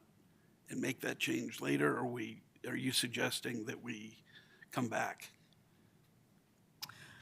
I'm suggesting if there is a motion to adopt the ordinance with any revisions to it that are not already shown as second reading amendments, that those be specifically noted, and the specific wording provided.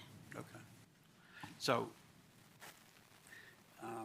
yeah, why don't, I'm gonna, Well, I wasn't going to make a motion. I was going to suggest we take a 10-minute break while somebody else does the ordinance changes.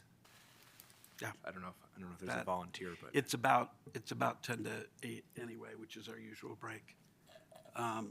Maybe I can ask whether between staff and the city attorney, we could come up with language that would be acceptable. Yeah, I think I can do a quick search. Anywhere we said flame spread rating, we changed that to flame spread index. So I can do a word search and then identify those. It'd That take would be just a great. minute. All right, let's take a break, actually, and, yeah, and I'll close the public hearing after we make that change or talk about that change. Thanks.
to find out,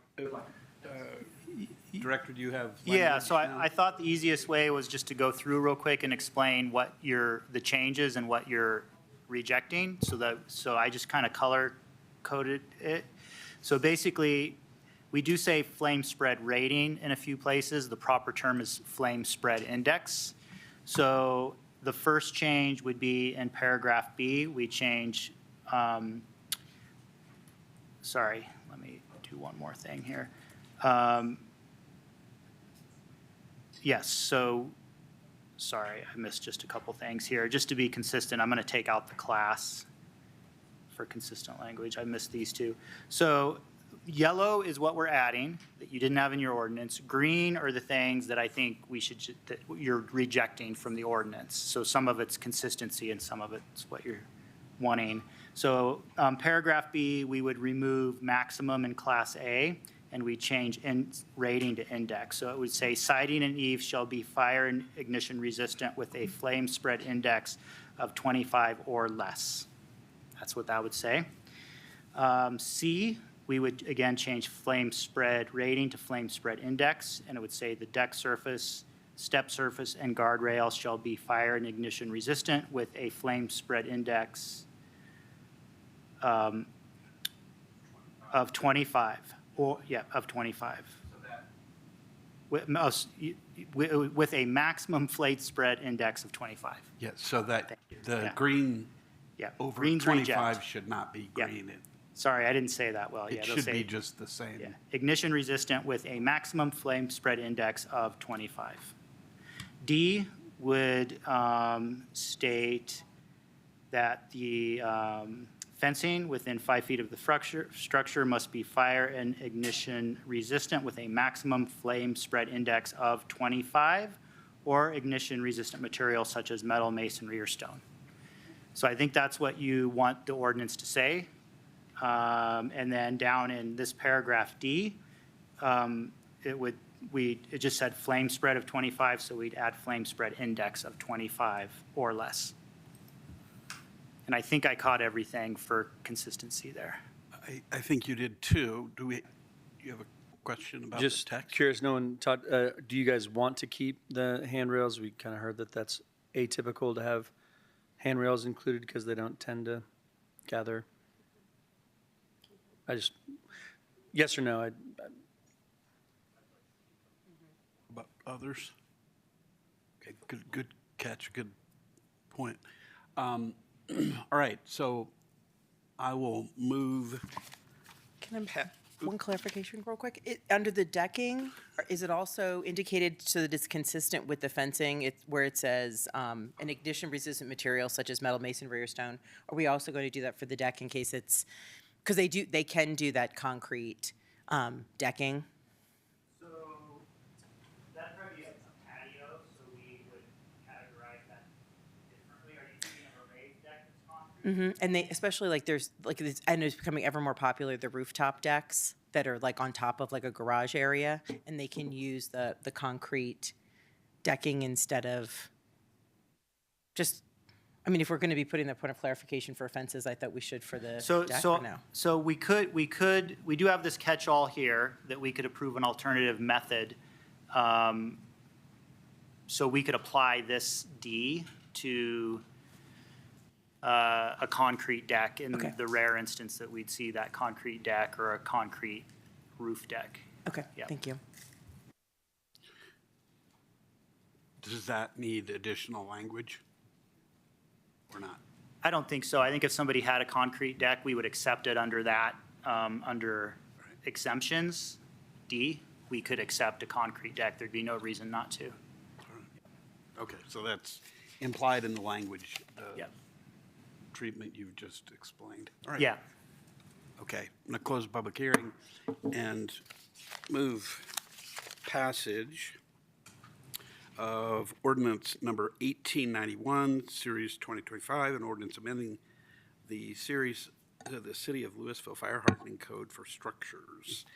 And as the draft ordinance has been amended by staff, and that we've had a chance to walk through.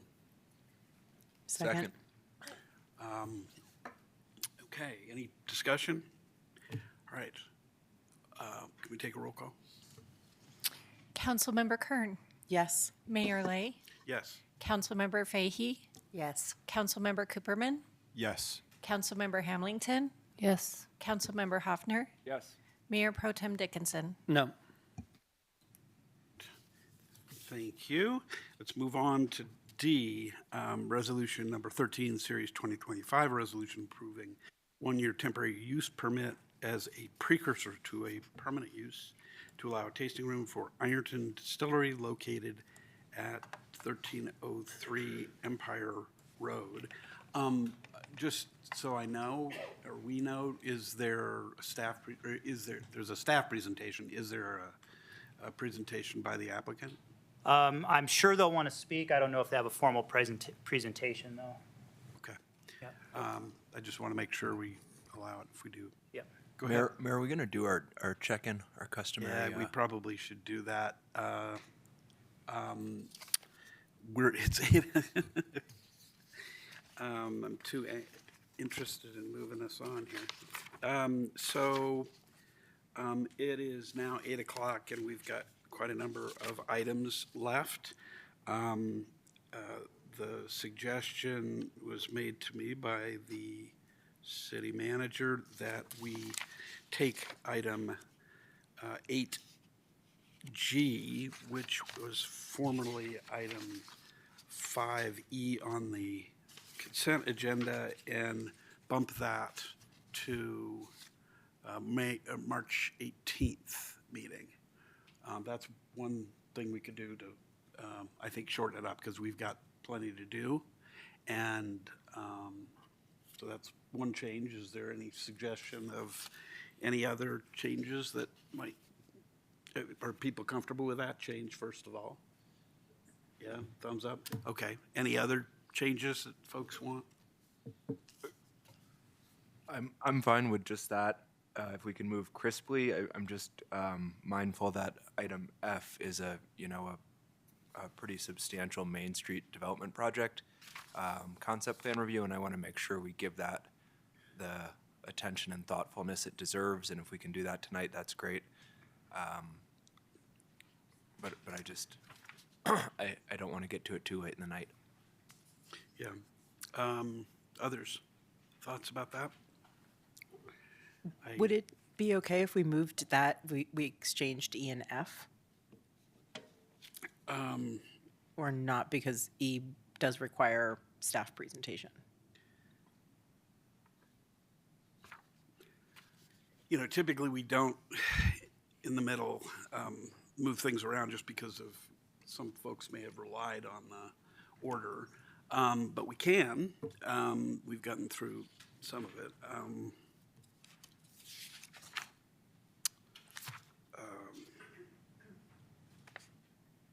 That is, we just do D and do the CHIPS zone.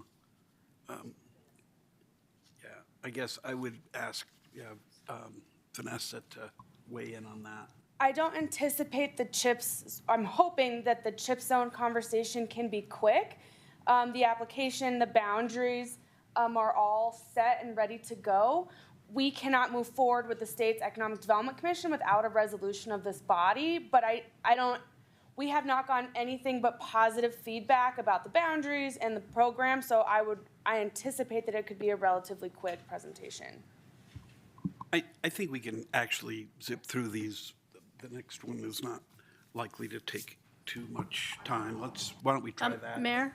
Yeah. For our residents who are staying, you might clarify which item is being pushed to the next meeting. The item that I said was formerly 5E and now 8G, I think, is the approval of the wildfire mitigation campaign development contract with Forest Marsh. That would be moved until March 18th meeting, if that helps. All right. With that, staff presentation on resolution number 13, series 2025. All right, yeah, thank you, Mayor. Again, I'll try to be crisp. I like that word.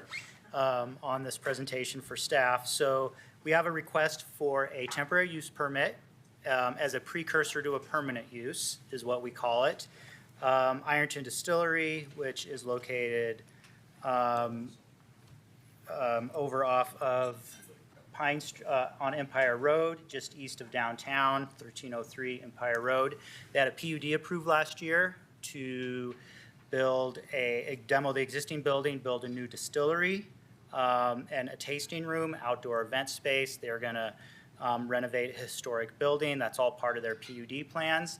They've actually occupied the existing building and would like to open up a temporary tasting room. Our ordinance allows, while they're under construction for the permanent facilities, our ordinance allows council to approve that for up to a year for the temporary layout. So that's what's before you this evening. Here's a layout of the temporary facility, the old Louisville glass building. They're using part of it for warehousing of their product. That's the yellow area here, and then the pink area is office and the tasting room space. So they've laid out how the parking and the circulation would work. We've worked with them on things like lighting and ADA accessible restrooms and access. We've also worked with the fire marshal and the building official on some things that they'll need to do. They will have to get a building permit to analyze their sprinkler system and some other minor building upgrades for the new occupancy, since it used to be an industrial site. But we have a pathway for them to do this temporary use, again, for up to a year while under construction.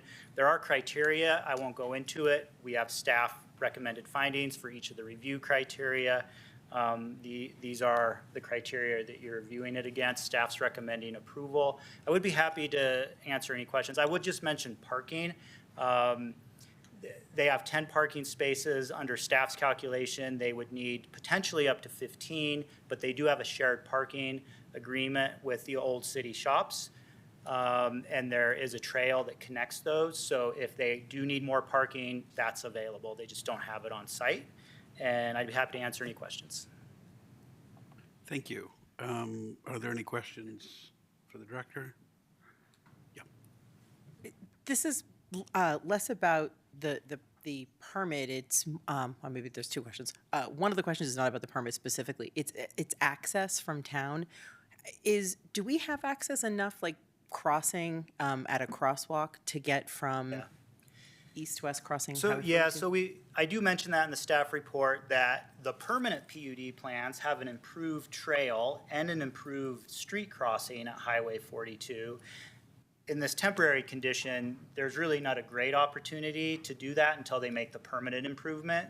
So we do note that that's a limitation of this. There's not a great ped or bike access to the site. Okay, I just wanted to clarify. And the public facility for people to use, since they'll be consuming liquid beverages, I'm hoping, is that, like, does this meet the requirements? I know we've done outside seating before where we have minimum bathroom requirements and. So there are 2 restrooms in the building that are functional. They aren't ADA accessible, so we are having them put an outdoor ADA screened accessible portalet. Okay. So they'll have all those facilities as a restroom there. Okay, thank you. I misunderstood. I didn't realize the ones inside were available to the public. I thought they were for just the offices and stuff. Okay, That's perfect. Thank you. Okay. Any other questions? Yes, Councilmember Cooperman. I was just curious, how will construction of the permanent home for Ironton sort of work with holding this temporary tasting room open? Yeah, I'll just defer to the applicant on that in that attempt to describe how I think it'll happen. Okay. Thanks. Would the applicant like to make a presentation? Good evening. I'm Andy Johnson with DAJ Design here in Louisville. I'll be representing Ironton Distillery this evening. The owner is out of town. Actually, both of them are. So they asked me to come speak. Staff has been amazing. The fire department has been incredibly gracious with their time to help make this elderly building suitable for this temporary use. This is temporary use. So their plans are to be opened in '26. And as you know, we've been contracted to do the architecture for the project, and that has been underway. So financing for food and alcohol as well as commercial is tricky. It's just taking a little bit longer time for them to get that organized, but they are currently producing off-site. They have moved all of their product into this building, everything that they had in their Commerce City warehouse. And they have closed production in Rhino, allowing them to be saving quite substantially on their monthly contributions to their operations. So this is a really good move. And the great news is that they're here. So we get to enjoy them in our primetime outdoor season. This permit is not for outdoor use, and that's important. So there will be a food truck. There will be the accessible toilet provided. However, this is an indoor experience, and it's also limited. So they're maxed out at 49, which would really be pushing it from an occupancy perspective. So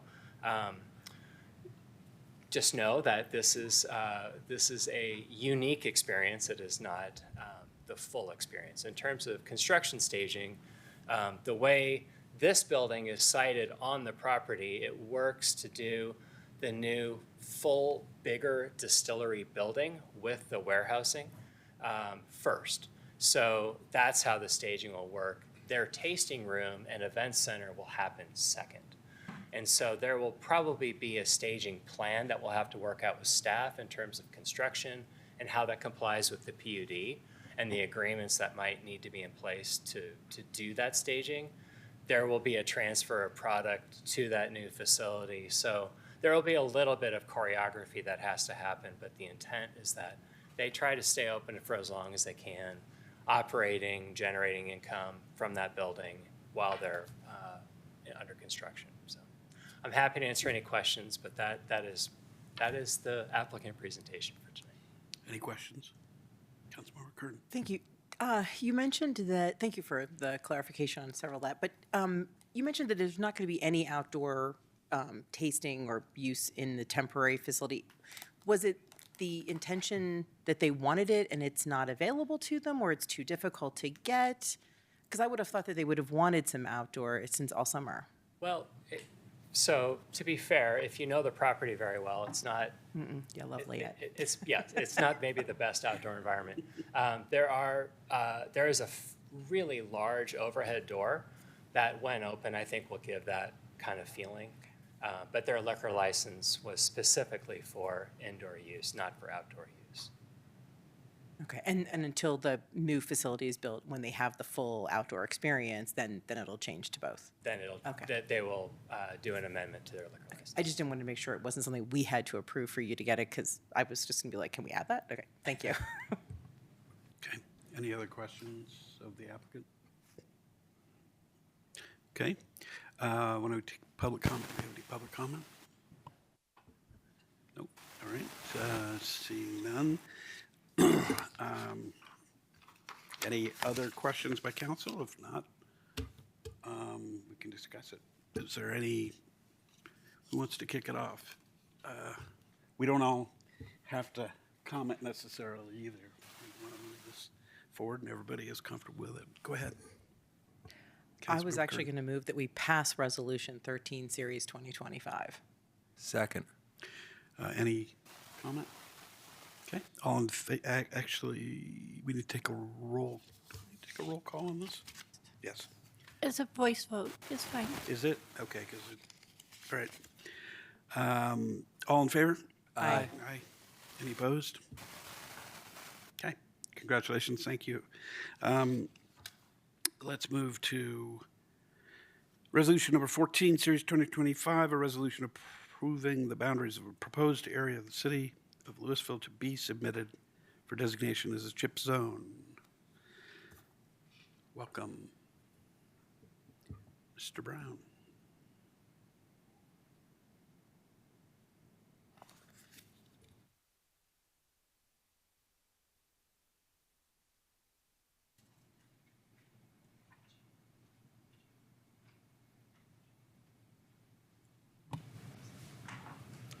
Good evening, Council. Austin Brown for Economic Vitality. In July 2022, Congress passed the Creating Helpful Incentives for Producing Semiconductors in Science Act, also known as the CHIP Act, which was intended to provide substantial funding to strengthen and revitalize the nation's position in semiconductor research, development, and manufacturing. In May 2023, the Colorado General Assembly adopted House Bill 23-1260, also known as the CHIPS Zone Act, providing certain tax incentives to support and encourage investments in semiconductor and advanced manufacturing in Colorado. For businesses to take advantage of these benefits, they do need to be located in a CHIP zone, which is recognized by the state of Colorado. To establish a CHIP zone, Louisville will need to apply to the Colorado Economic Development Commission for designation. An application to the EDC will need to include a resolution from the government involved in the application that demonstrates authority to pursue CHIP zone designation. The proposed Resolution 14, Series 2025 would fulfill this requirement. A complete application must also include information on potential business development and job growth, as well as information on the area economy. Exhibit A to the resolution is a map showing the proposed CHIP zone boundaries. Generally, the Louisville CHIP zone is proposed to include both the Colorado Technology Center and the Boulder Innovation Campus, collectively referred to as the CTC in our application, and Red Tail Ridge. These areas either already contain businesses working in or related to the semiconductor and advanced manufacturing industries, or will have space available to accommodate new or expanding businesses in these industries. The CTC is home to a majority of the city's jobs and includes many businesses that are already working in the semiconductor and advanced manufacturing industries. Upon final development, Red Tail Ridge is anticipated to contain 2.55 million square feet of commercial space, including an industrial and medical research park. Red Tail Ridge will also dedicate 15.1 acres to research office and facilities for the research, development, manufacturing, fabrication, or assembly of scientific or technical products. If a CHIP zone is approved by the EDC, semiconductor and advanced manufacturing companies within the CHIP zones can access the following tax credits: qualified investment credits, including job training credits and commercial vehicle investment tax credits, business facility new employee tax credits, and research and development tax credits. These are the same credits businesses currently located within a designated enterprise zone can pursue. Louisville does not currently have any designated enterprise zones. However, staff is working concurrently to bring additional parts of Louisville, including the McCaslin Corridor and Centennial Valley, into the existing North Metro Enterprise Zone. CHIP zone and enterprise zone boundaries cannot overlap. Staff feels that the majority of advanced manufacturing and semiconductor businesses will most likely locate within the CTC and Red Tail Ridge, and that these areas would benefit more from CHIP zone designation. All CHIP zones will be reviewed every 5 years. For zones in which no companies have claimed any tax credits, the CHIP zone administrator will make a recommendation to the Economic Development Council whether or not these zones should expire. Communities may request a renewal of zones for an additional 5-year period on the condition that they provide documentation or evidence to establish the necessity of the zone's continued existence for the economy or the community. CHIP zones may be modified or terminated at the discretion of the EDC between 2023 and 2040, but all CHIP zones will terminate as a matter of law on December 31st, 2040. Staff recommends approval of Resolution Number 14, Series 2025, approving the boundaries of a proposed area of the City of Louisville to be submitted for designation as a CHIP zone. As Mayor Lay mentioned earlier tonight, the Economic Vitality Committee also previously reviewed this application and made a recommendation for approval as well. Following council approval of the resolution, staff will submit the application for CHIP zone designation to the Colorado Economic Development Commission. And with that, staff is happy to answer any questions. Thank you. Any questions? Yes, Councilmember Hamilton. Thank you for that presentation, Austin. You mentioned the 3 primary areas of zone for the CHIP zone: CTC, BTC, and RTR. You also mentioned where you think they'll attract those sorts of businesses. You mentioned there are some in town. Are there any in town that are not in those 3 areas where we should carve out a little bubble for them, or no? We're not aware of any at the moment, I don't believe. I don't know of any that are outside of these areas. As Austin mentioned, we're working concurrently with the state and our counterparts in the North Metro to get the parts, the commercial corridors of Louisville that are not in one of these boundaries into an enterprise zone boundary.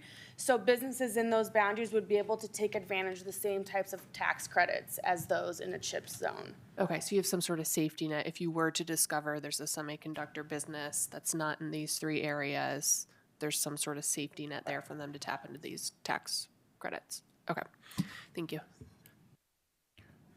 Other questions? Councilmember Cooperman.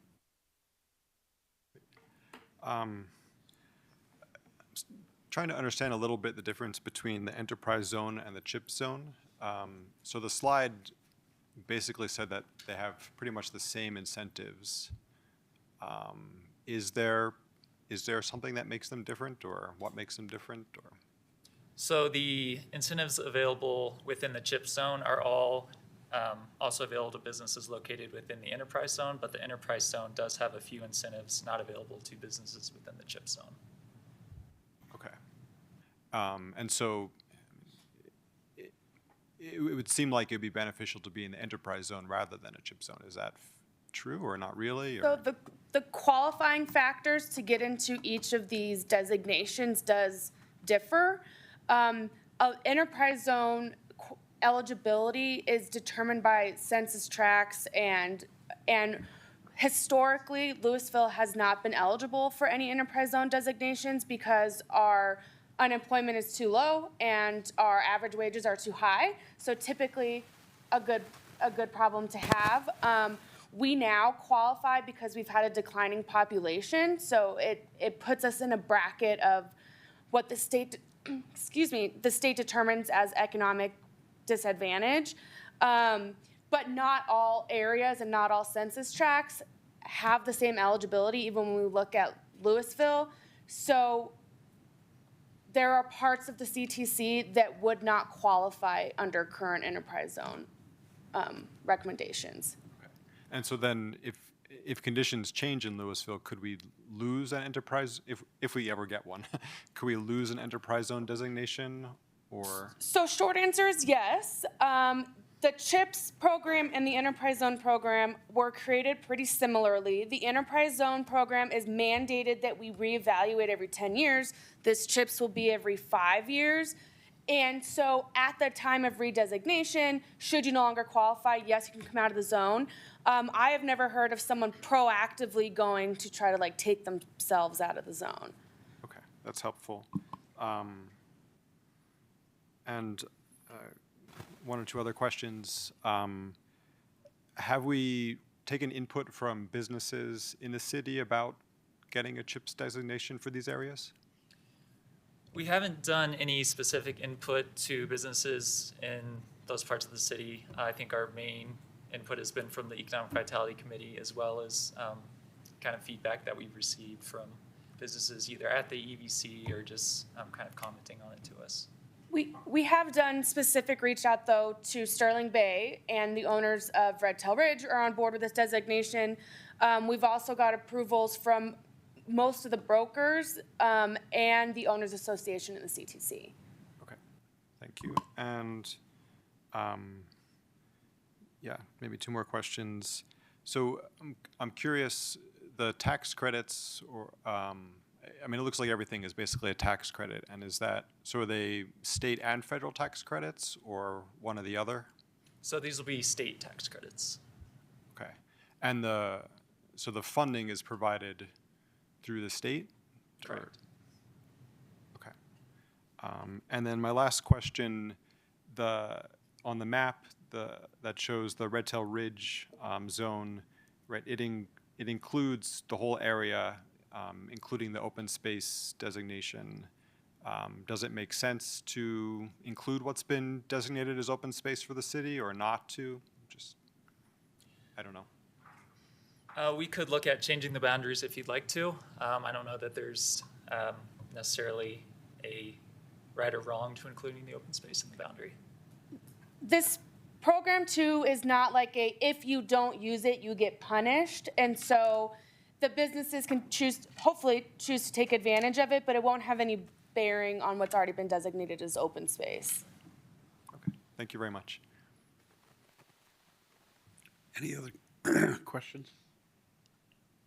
Okay, any public comment? No? All right, take it back to any council questions or discussion. I just want to say thank you to you, Austin, and Vanessa for the hard work that you've done in the EVC last year and this year for recommending this and working it up, recommending it.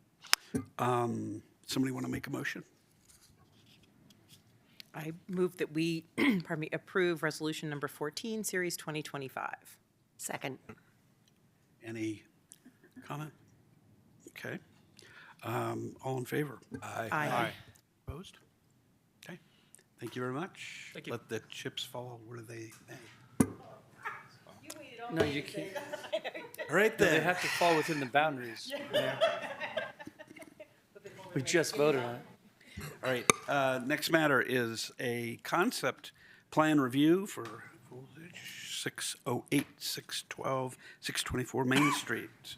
And do we have a staff presentation? Will we have a applicant presentation as well? Yes. Okay, good. Okay. Good evening, Mayor, Councilors, Matt Post, part of the planning team. Tonight we will be presenting a concept plan application that's otherwise referred to as the voltage concept plan in the application materials. So as the council knows, and I'm sure some folks that are listening know, the concept plan process allows an applicant to submit a concept plan and solicit non-binding feedback from the city council and the general public before investing in a formal land use application to develop the property. The city council will not take a consensus or majority vote this evening, and staff have not performed a full and in-depth review of this concept, and we have not made a recommendation on the project. So this concept plan is in consideration for the development of the properties located at 608, 612, and 624 Main Street. The applicant has actually provided two separate development concept plans that they'll discuss in more detail this evening. We'll cover it in later slides. You can see the graphic on the screen that shows the project area that we're considering. 608 Main Street is a privately owned parcel right around 6,500 square feet in size, currently developed with an office building that was built in 1974 and home to Voltage Advertising and Design. 612 and 624 Main Street make up a city-owned parking lot. It currently provides 24 public parking spaces, just over 13,000 square feet in size. The combined area of the three parcels is just over 20,000 square feet in size. So the properties are located in downtown Louisville. You can see downtown Louisville outlined in red on this particular map. The project area is bisected by a transition area that's identified in our downtown design guidelines. The northern third of the project area is in our commercial core area, while the southern 2/3 are in the transition area. There's a height difference that applies to those areas. In the northern section, 3 stories, in the transition area, 2 stories. So again, it bisects this property or the project area. You'll see that height transition requirement reflected in the applicant's concept plan this evening. Bit of site history. In 2016, the city purchased 612 and 624 Main Street from the Blue Parrot Restaurant, which at the time was utilizing those properties as private parking.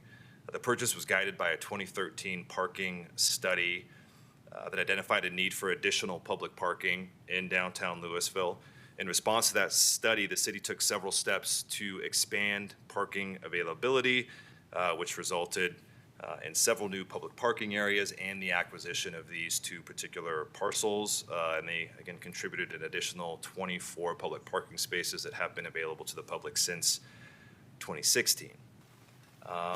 In 2017, the voltage planned unit development and subdivision plat were approved for the subject properties, which allowed for the development of a 13,850 square foot, 2-story commercial building. And prior to that approval of the PUD and plat, the city agreed to a land exchange with the applicant that we'll discuss in more detail in further slides. Permits were never pulled for the 2017 PUD, and that approval of that PUD has since lapsed. I think the applicant may be able to provide more information on the status of that PUD in 2020. So as mentioned, a land exchange with the city was agreed upon and approved prior to that 2017 PUD. As part of the land exchange, the city agreed to transfer the western 45 feet of 612 and 624 Main Street. You can see the graphic here on the left-hand side. That would be the condition of the property prior to the land exchange. Property in blue is city-owned. Property in green was owned by 608 Studios LLC, I believe. So again, the city agreed to transfer the western 45 feet of 612 and 624 Main Street to the applicant. In an exchange, the city gained full ownership of the eastern 106 feet of all 3 lots. So again, you can see the condition prior to the land exchange agreement and then subsequent to the land exchange agreement on the right-hand side. The exchange allowed for the development of the property along Main Street while retaining a public parking area. The plat was never recorded and permits were never pulled against that PUD, so the original configuration that you see on the left is the current condition of these properties as they exist today. As part of the concept plan application, again, the 2 development options would rely on that land exchange agreement to be honored. So getting into the options here, again, I'll let the applicant really kind of dive into the details on this simply because staff have not performed an in-depth review of this, but option 1, presented here on screen, includes 10 residential dwelling units and just over 2,200 square feet of commercial space on the ground floor directly adjacent to Main Street. This particular option includes a full build-out of the site with a podium parking design. You can see that over the public parking area. And of course, a podium design is simply an elevated building platform that allows for parking directly underneath it. I think the intent here is to retain a public parking area. The details of this we would have to work out at some date. There would have to be some sort of lease agreement with the city to allow building over the city's property. But this would be essentially a full build-out Main Street to alley, property line to property line with some pedestrian walkways there. There would be some waiver considerations that we would have to take a look at in the actual PUD application process with this particular option. The proposed residential units in this particular option are not permitted as a use by right in the community commercial zone district, but are rather allowed as a special review use. So option 1 would be required to pursue a special review use, which of course, as you all know, means that the project is subject to additional review criteria that would be approved by the City Council as part of the PUD review process. Option 2 is presented on the screen. This is the option that the applicant has identified as their preferred development option. It is a live-work concept consisting of ground floor commercial space with dwelling units located above that ground floor commercial space on the second floor. This particular concept is similar to the 2017 PUD that was approved. And of course, development would only occur on the reconfigured property with the land exchange agreement that allowed that building to be pushed all the way up to Main Street. A live-work use is permitted by right in the commercial community zone district. It is a distinct and separate use from a residential use. It is defined as such in our zoning ordinance, so a special review use would not be required for the live-work concept that you see here tonight. Live-work, just so council is aware, is defined as a structure that combines commercial activity with a single residential dwelling unit. It's worth noting too, again, just in the concept plans that you see here, you can see the transition area that the applicant is honoring that bisects the property there. So the 3 stories that step down to the 2 stories for this southerly 2/3 of the lot. And so applicable regulations and policies and processes, a final PUD a subdivision plat, and a land exchange agreement are required to develop the project as proposed. As council knows, when a formal application is submitted, staff will utilize Title 17 and Title 16 of the Louisville Municipal Code. However, one of the primary policy documents that we'll use to review this application is the Downtown Louisville Design Handbook, which includes a number of urban design policies. We'll take a close look at that. That will have a large impact on the actual design. We'll also take a look to ensure that the proposal is in line with adopted citywide plans, which would include our comprehensive plan, the city housing plan, and then, of course, as council knows, we are currently working with our consultants to adopt our comprehensive plan, which we plan to have in front of you for final adoption sometime in the middle of summer or late summer, which, if adopted, depending on timing of an application, would apply to this project. So moving on to key issues, again, staff did not do a thorough analysis. However, we did identify some of those key issues. As discussed, in order for this development to move forward in any capacity, the originally approved land exchange agreement would have to be recognized. Staff are still in the process of determining what the appropriate process will be for that agreement at this point, but it will be a key element that will again allow this application to move forward with the formal development application. But the key issue here is that all the residential uses within the commercial community zone district are allowed with an approved special review use. Again, this would apply to option 1 only. As councilors are aware, special review uses are reviewed against specific review criteria to ensure that there will be no negative impact on surrounding land uses. And of course, that is a separate case that would run concurrent with the PUD, but we do look at separate review criteria with an SRU. The other key issue here would be parking, and specifically a parking fee in lieu. So based on site constraints in the proposed design, the applicant may seek to reduce the number of parking spaces on site, though it's important to know that this wouldn't affect the public parking lot at all, as the applicant has proposed it. As a matter of fact, the public parking area may potentially gain parking spaces with this particular configuration, although that is a yet to be determined design element that we would hammer out with additional details.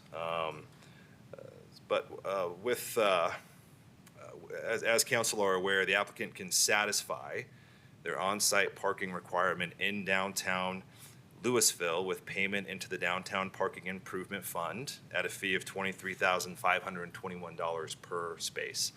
So again, not necessarily sure because we haven't done a full in-depth analysis of the actual parking requirement here, but that would be done obviously with the formal application, what that parking requirement looks like. It's also important to note that a new state law that the city will have to comply with, staff are currently working on an ordinance to bring in front of council, would prohibit the city from applying minimum parking standards to multifamily developments, mixed-use developments, and mixed-use infill developments.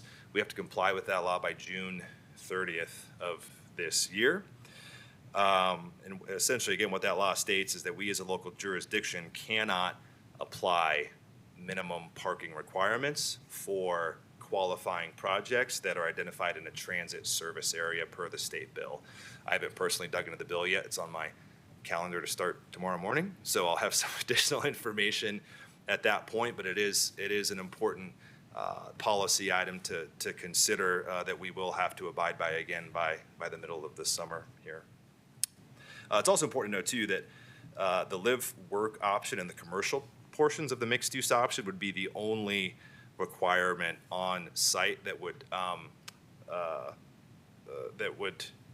require on-site parking or payment of the fee in lieu. So those would be only the use categories that would apply there. So to recap and keep it brief here, staff have not performed an in-depth review or provided a recommendation, though we did obviously identify those key issues. And the City Council may, following this presentation, provide non-binding advisory feedback to the applicant. And with that, happy to answer any questions that the applicant does have a presentation as well. Any questions for staff? Councilmember Cooper. Thank you for the presentation. Just a couple little questions. So just so I'm clear, typically in a live-work unit, you would sell the whole unit together. Is that? Yeah, that's actually a requirement of our ordinance as well. If we're permitting it as a live-work unit, it's all sold as one unit, commercial and residential space, yes. Okay. Do we have any requirements on, say, like subletting the residential part or anything like that? I don't believe we have any specific requirements, although, no specific requirements for subletting, no. I don't think that would be allowed to sublet the Yeah. commercial space. The requirement for live work is that it's all one unit and the person residing there uses the workspace. Okay. And then I was wondering, at the present moment, do we think that either option 1 or option 2 would fall under the requirements of this state bill? I believe both will, just based on our initial read of the bill, yeah. Okay. And then one little question. Can someone park overnight in a city lot? I'd have to dig into the municipal ordinance for that one, so I'm not sure what the answer to that question. Thanks. I see a shake of the head from our city clerk. I think I've been here too long, but all the city parking lots are signed no parking from 2 a.m. to 5 a.m., I think. And excuse me, it was the interim deputy city manager. All right, other questions? Anybody? Yes, Councilmember Fee. I have a question on the parking and the access to Main Street from the parking. Is there going to be a very visible, easily accessible way to get from the parking behind the buildings to Main Street? So access would only be allowed from the alley in this particular, vehicular access, yes. No, I don't mean vehicles. I mean Pedestrian. pedestrian. Somebody parks in the back parking lot. Oh, How do they get to Main Street? Yeah, thank you for clarifying. I believe that the applicant is proposing 5-foot pedestrian walks on either side of the building, and that proposal that would allow them direct connection to Main Street from the public parking lot. Okay, But the applicant can clarify that as well, yes, sorry. Any other questions? All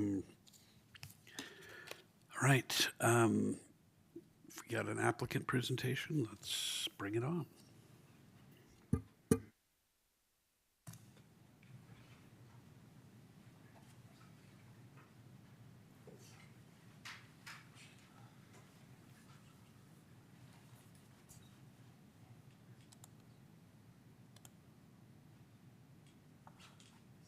Okay.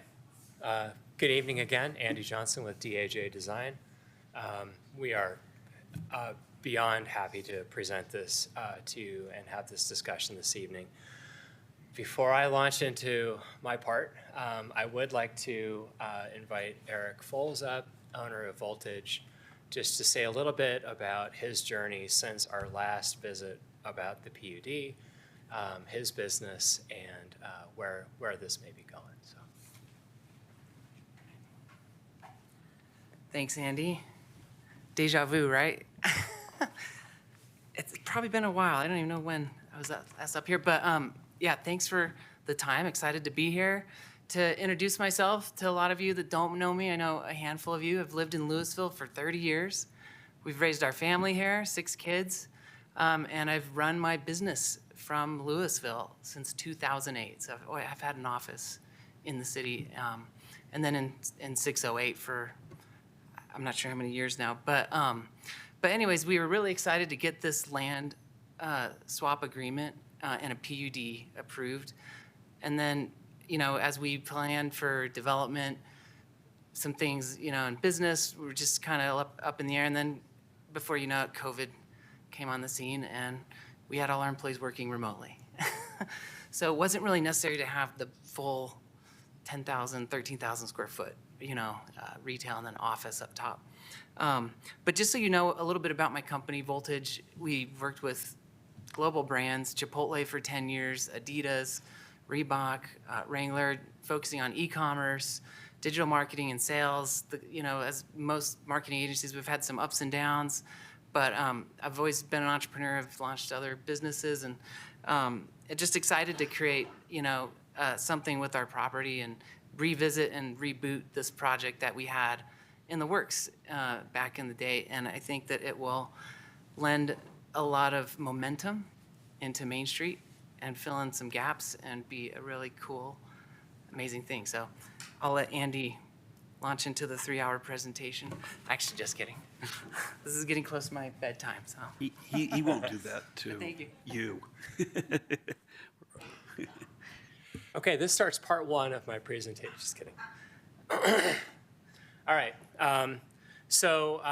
Really happy to present this concept plan. Again, would like to extend our gratitude to staff, Mr. Post, Mrs. Zuccaro. While concept plans don't typically have the kind of interaction that a PUD does in terms of all the technical discussions, this has been really fun to riff about this, kind of guess how this conversation will go, but also, talk about kind of the bigger picture of how this fits into the goals for the city, particularly with the comp plan. So thank you, staff, for first of all, a great presentation and your help. Okay, so this story actually started in 2016, I believe, when we had this idea to develop 608 Main. And so this goes back a little bit before what was the approved PUD. And we came up with a plan that basically looked a lot like the footprint of their existing building. It had office on the main level. It had some retail up front for Voltage's curated goods, which is what is operating there now, and a lot of outdoor common area, and then their kind of bigger office space on the second floor. And our image was this. And we never made it to a formal PUD application for this. It was actually in collaboration with, at that time, the Economic Development Director. As was mentioned, parking was a big discussion at that time. That was about all we ever talked about that time. And so we had this kind of idea where maybe it made sense to take the parcel at 608 and look at the parking just to the south of the old Blue Parrot building and turn that along Main Street, doing a number of things, freeing up the opportunity for parking on the interior. This was also at the time, for those who may have been involved or may have been a part of the actual discussions directly with the parking garage, which had its own fate. But anyway, that was part of this kind of genesis of this land swap idea. Other implications, though, came into place as we started to discuss this, which I will get into later. It did have a net reduction in Voltage's property interest and a increase in the city's area for parking. So anyway, we platted it. It was not filed. I believe the signatures were set, but it never went to the county for the formal filing. So this was the 2017 version of that design. And it fronted all the way along Main Street. It basically took what was a gap along Main Street, what I think at that time called the missing hockey teeth along Main Street, and filled it with a building just to the south of the Blue Parrot. And you can see that there's a gap between the old Blue Parrot building, the new building, and then there is another 5-foot gap with accessible walkways around the building that provides pedestrian access to the parking in the back. So fast forward to today. We reinvigorated the concept of this project in some form last summer. And we've been talking and figuring out what the best path forward would be, still using the land swap agreement with the assumption that we agreed to it once, potentially and possibly we could agree to it one more time. with a new concept for the plan that maybe meets better the goals of the city, particularly with a lot of the housing plan discussions and comp plan discussions. So this is where I'm going to take a quick pause. You're going to probably wonder, wow, that doesn't look like architecture of DAJ design. So I have very intentionally, I am not going to be presenting architecture. I am going to be presenting diagrams. These are massing diagrams. These are colorful. These are fun. These are reflective of Voltage's character, but this is not the building. And I want that to be really clear so that it doesn't shock you. Second, that it also calls out areas that are important that I will talk about. So please know that plans, 3D images, all of these are diagrammatic and not intended to represent the architecture. Not in form, not in building, but it does help with our discussion around what could be and what zones could be created. So our first concept was the mixed-use concept. This was the first thing that kicked off the ideas that we started generating. And it took the same footprint that we had created the first time. It did the first 45 feet, fronting Main Street, keeping the 5-foot access ways for pedestrians to access the parking. Our parking is at a count of 31. You may want to fact check me on this design. I know that when we get to the latter ones, I know that is the case. Currently, there are 27 spaces there. So we have a net increase in parking and a net increase in accessible parking as well. In terms of the colors, just to give you the decoder ring, it's up in the right-hand corner, but along Main Street, we have kind of the reddish orange, that is the commercial. The purple is the parking. The other colors sort of in the middle, that was the core of this design with a stair on the end, and that's probably where my parking count might be a little off because of the stair access on that side. This design did have a full basement. We did do a financial or a kind of an economic study on doing underground parking with this. Not only just going down, but kind of a sort of above ground, below ground, and it's inordinately expensive, and it did create issues for this, which I'll get into in just a little bit. The second level diagram is actually probably the hardest thing to see in plan view, but when I get to the 3D view, you'll have your aha moment. This is the second floor that sits on top of the podium. It is all around a landscape courtyard on the second level. It is a park on the second level with housing all the way around it. We have 10 units. You'll notice we had 10 parking spaces, so there's a discussion there on parking with the core in the middle and then a common space that faces Main Street with a stepped back balcony to help begin to comply with that downtown design handbook guideline of tall first story, it's kind of a tall one-story frontage. When we look at the diagram 3D, it starts to make a little bit more sense in how this thing wants to come out of the ground. So again, commercial fronting Main Street, parking in the back. Parking would be accessed through the city parking lot, but it would be dedicated with garage and garage doors for the individual spaces. The second floor sits like this. So the idea with this is that we wanted to create a common area that brought the kind of the backyard and sort of front yard up to that second level so that the green could be part of this design. Some of the imagery that we created for that open green space is on the left. Again, building very diagrammatic, but you can see, kind of how that would start to form over that entire lot. Floating around, we would want to create private outdoor areas as well as common outdoor areas. And then looking at possible walkways and really trying to bring a landscaped environment into this urban site. And then a view from Main Street, an aerial view looking back down. So we did the numbers on that, and it was a tough one. Basically, parking kills this. This is where we get to talk about parkitecture. So parkitecture is basically the death of architecture by parking.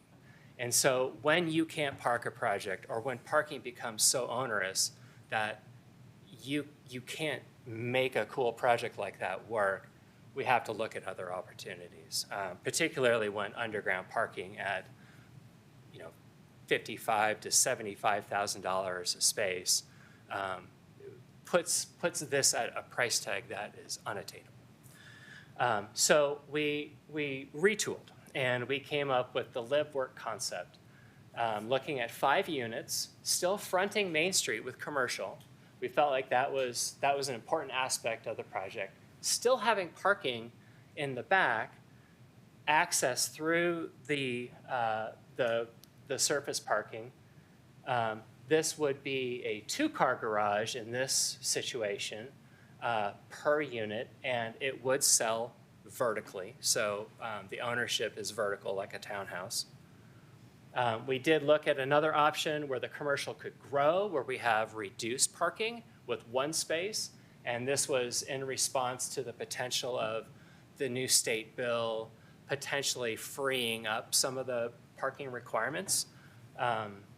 This would require probably a parking reduction request just due to the increased commercial. Second floor would be pretty straightforward. It would be 5 units. The 3 units to the south, the lighter gray, are 1-story. The 2 units to the north are 2-story. You can see the red line, that magic red line that divides us between the core at 40-foot high and the transition zone at 30-foot high. So there's kind of a funny split there. And we did that where that 3rd story is really a partial 3rd story. It's not really like a full 3rd story, and we're using rooftop balconies to kind of help buffer those edges. Again, 3D, looking at this instead of plan, looking at 3D, how it comes up from the ground, commercial along Main Street, parking in the back, and then those units going right above. This is the same footprint as the 2017 approved PUD. This also looks at the 1 parking option with the same units on top of it. Flipping through some of the imagery, again, these are massing diagrams, not architecture, using a lot of the same inspiration images that you saw in the previous design, the mixed-use design. You can see the orange, that's the commercial on Main Street. That's that tall 1-story with the 2nd-story step back. And then that view, the aerial view from Main Street. So, the third option. Now, this isn't in your packet, and this is a fairly recent discussion and an interesting one. We were able to meet with the new owners of the Crystal Springs property. That's the corner property at 601 Main, where the Crystal Springs Tasting Room currently is located. So we had talked about this for a while. There was no ability to have that discussion with the owner previously, but we were able to just recently discuss the interest that they had in that property, and really they're actually quite excited to see what kind of synergies might come about. So we did this massing diagram as a result of that discussion. And what this does is it takes the same live-work model from the old Blue Parrot building, south of the old Blue Parrot building, to the Crystal Springs property, and then looks at turning a development along Elm, putting an anchor on the corner of Elm and Main that would then open up to the street, and then have a rooftop deck as well that could potentially open out to the streetscape and the neighborhood. That's a lot of detail for a concept plan, but you can tell there's a lot of excitement about it as well. I think the same concept of a live-work model would then go down Elm Street to the east of that. So flying around this, There's a lot of things that are not worked out about this, so just keep in mind parking and all these things are obviously a discussion. And as Mr. Post mentioned, these are not things that staff has reviewed in detail with us. So anyway, an exciting opportunity that could potentially become part of a combined PUD or one PUD. Some plan views looking at that development. I think, bringing activity down to that corner that's already there, but doing it in a more formal and bigger way could be really exciting. Second floor, bringing commercial up to that second floor, and then continuing the live work down the line. I'm going to make some assumptions that the Downtown Design Handbook, but just a quick refresher. Core and transition. Those are the kind of the big things that we've talked about over the years with developments that have been in downtown. And height has always been the scary topic. So core is at 40 feet. And there's a magic line that's drawn throughout the town where those transition from core to transition zone. It happens basically at the property line just to the south of the Blue Parrot building. And then the other two parcels are fully in that transition zone. So diagrammatically, this is how that live work design fits. From the 2017 design, you can see that it's a fairly similar building in terms of how it complies with that core to transition. So discussion items. Since this is a concept plan, these are the dialogue items that we would like to have with you. Obviously, the land swap agreement is a big component of this. It doesn't work without this. So would we follow the same agreement? Obviously, that's not something we can answer tonight, but I think a general, kind of discussion around if it feels like this kind of PUD would be supportive within, or the land swap be supportive within this kind of a development opportunity. The other part is residential versus commercial. So we have had a municipal code with zoning in place that has been around for a very long time. Our CC zoning district has had residential as an approved use, not by right. So the SRU process has always been for residential, has largely been untested until recently. These are old rules and potentially may change with our new comp plan and whatever the goals we set up from that comp plan. But it is still a pathway. And we have tested that, and we have recently approved that in the last couple of years to bring residential to downtown. We've had this discussion directly and fairly recently about wanting to support that concept of residential downtown. The discussion that we want to have is that with maybe not our preferred 5-unit one, obviously the 10-unit one is much more exciting and fun to think about, but the 5-unit one pencils out and works and gets even better with the Crystal Springs property. The mixed use concept, live work concept, we want to know how you feel about that. And that's an important thing. Building height. Obviously, we can do more with housing if we have more building to use. So is that transition zone sacred, or is there a discussion to be able to go a little higher in the transition area for where this property is? And that's that 30 versus 40 height discussion. Parking requirements. Obviously, I think we could probably all agree that removing surface parking from Main Street is a good planning move. I think that it improves the image of our town with access, easy access through the alley, with easy access and accessible access, pedestrian-wise back to Main Street. I think that those things work. Will parking being provided as an access way across that parking lot be acceptable? Obviously, there's a discussion about the state bill. They put a little line in there that makes everybody discuss whether or not it's appropriate or if it'll create an undue burden. So those are our discussion items.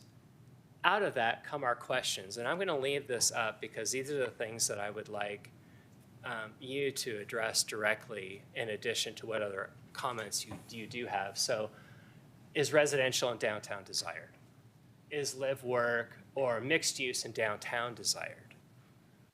Is the land swap still something City Council supports with the understanding that a PUD would need to be approved? Is there a desire to move surface parking off Main to the interior of the block? And then the transition zone height important to maintain for this project? And may access be granted across the city's relocated city parking lot front entry to the development's dedicated garage parking spaces? With that, I'll pause. Obviously, this is not I present, I go sit down. We would love to continue this dialogue. And I'll invite Eric back up because I'm sure there will be questions that he can answer as well. Can I just add, the best thing about this project is it gets rid of the junky shed in the back of our building that my wife has been trying to get me to get rid of for many years. Anyways.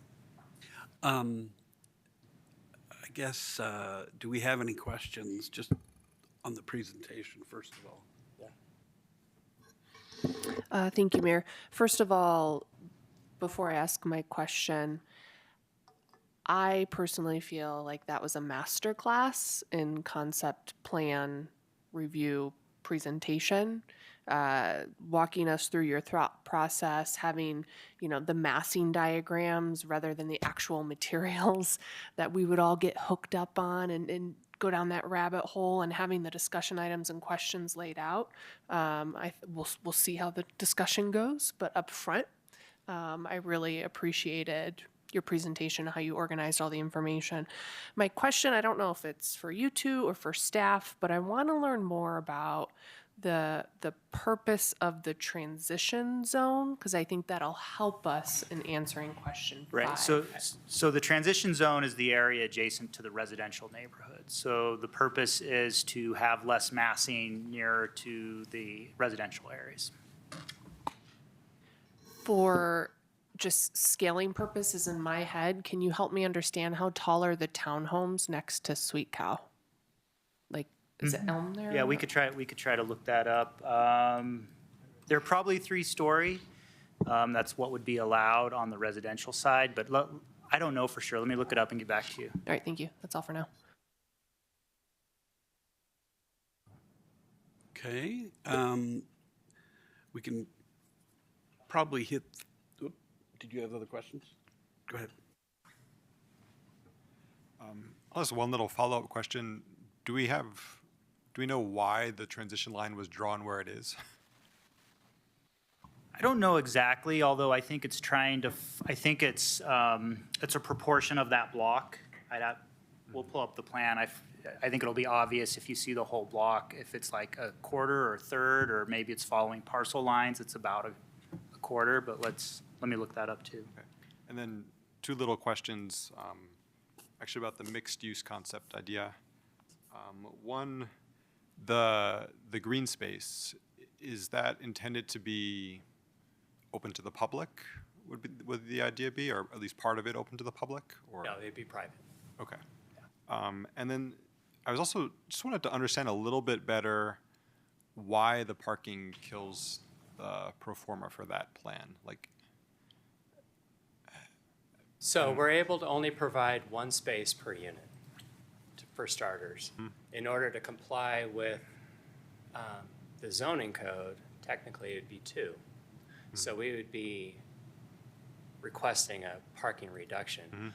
I actually don't know if residential qualifies or is required to buy out of parking like commercial is.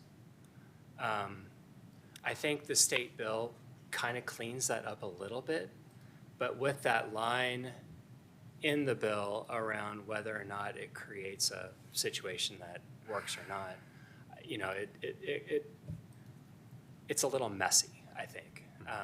So in order to meet market demand for those units, especially if we were to increase and do smaller units for some of those, we couldn't park it without either going underground or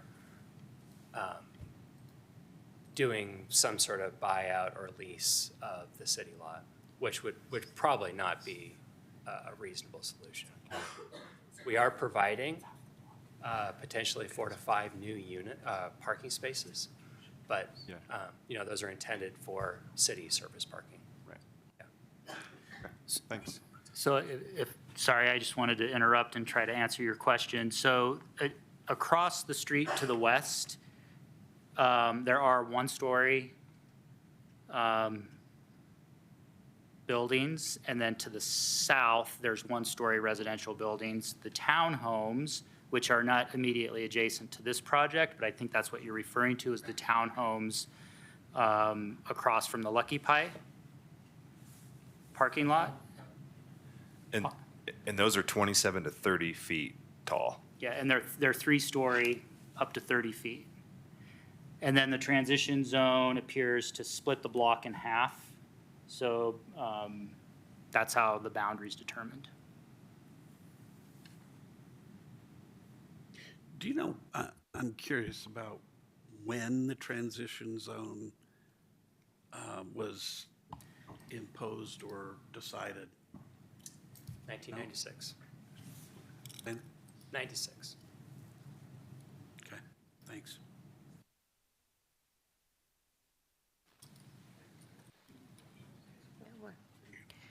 On the townhome that is directly across Main Street to the west, to the south of Moxie, how tall is that? The diagram shows it at 40 feet, but again, it's a diagram.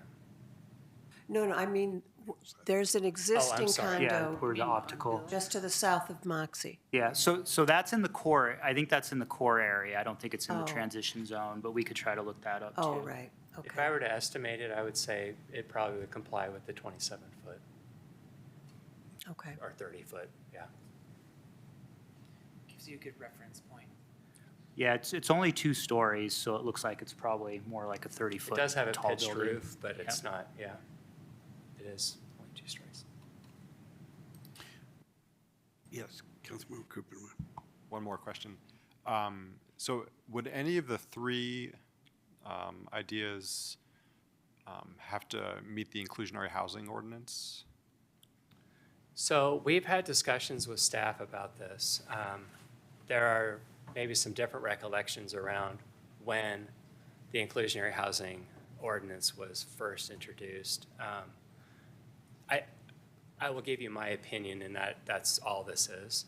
A 5-unit development like this will never comply with an inclusionary housing ordinance. That payout is only a tax. That's all it would ever be. There's no opportunity for inclusionary housing in a development like this. If we were to take the podium model and look at smaller units, what we have called either for rent or for sale, kind of like starter units, where we increase that potentially. But in order for that to pencil out, the numbers really look at not 10 units, but more like 20 to 30 units. You know, and that's a harder discussion to have around its appropriateness and to downtown. In this area of Louisville, you know, there's a lot of site constraints, not only just appropriateness to discuss. So, but I can, if staff wants to address that as well. Yeah, and then just to answer your question directly, Councilor Cooperman, yes, the inclusionary housing ordinance would apply based on the language as adopted. Any new planned unit development and or subdivision of land would trigger the requirements of the IHO. Not to use an application to talk about policy, this would be a great discussion for that IHO amendment.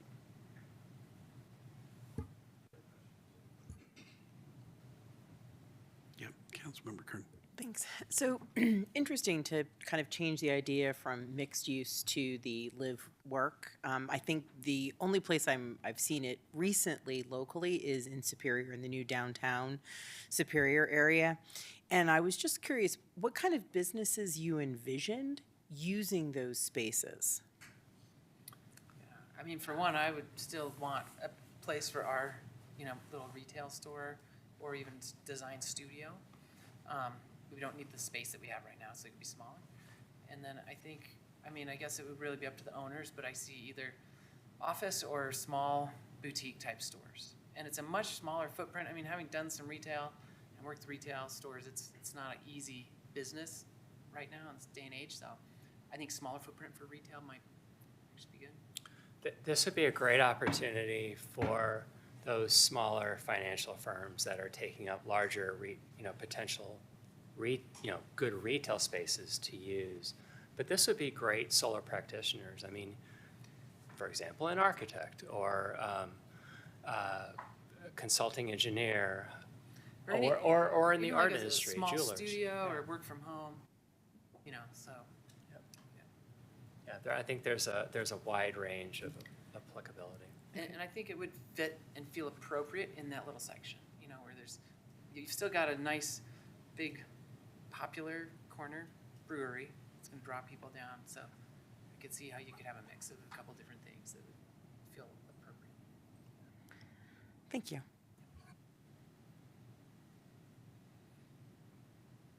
Other questions? How recently did you come up with the third concept? Honest? An hour ago? 5-10 minutes ago, or? We met with the owner, the new owner, on Thursday last week for a couple hours. And then that new concept was developed this week.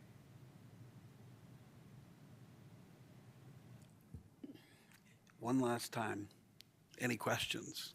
And I want to get to their, we'll get to their, I said public comments. I guess we can take public comment on that. Any other public comment? Looks like we have one person, Councilman, or Mark Oberholzer?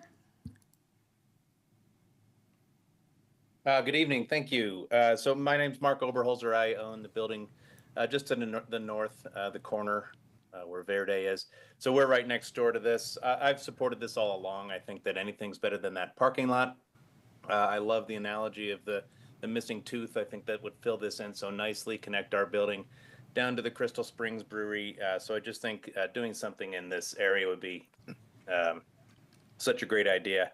One point I wanted to just reiterate, there had been discussion at past meetings about the trash and kind of being in that back corner. I'm still willing to work with them on trash. That didn't come up tonight, but it was an issue that came up before.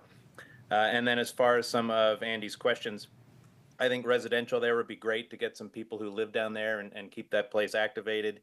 Live work, I think in general, is a great concept, to have people who really have some ownership in that area and the buildings, and it just doesn't become vacant at night. And then as somebody who's right next door, I think a height variance would be fine as well. So I appreciate them bringing this back, and I support this project quite a bit. Thank you, Mark. Anybody else? Okay. Now back to council. We can go through these one by one, but I think Mr. Oberholzer just convinced me that maybe doing them, having us go one at a time or however to answer these questions would probably be helpful, and we can talk about it as we go. So, yes, Councilmember, or Mayor Pro Tem. Yeah, I was going to fire through all of them real quick. So, yeah, I think residential in downtown is generally desired with our housing plan and everything. I find, I just stare across the street on Front Street at a live work that is so far not living or working in. So I wonder how successful that can be, as opposed to mixed use where you only have to, you even said like, oh, we might move our office over there. So you're going to live upstairs? Like, you have 6 kids. Not anymore. Okay, well, We anyway. got 2 left. But I think it's a little difficult, or seems to be difficult to do that live work, like demand that live work lifestyle versus having those 2 things that can be separate. And I understand that would take an SRU rather than use by right is what I'm hearing. And I think I could be amenable to that.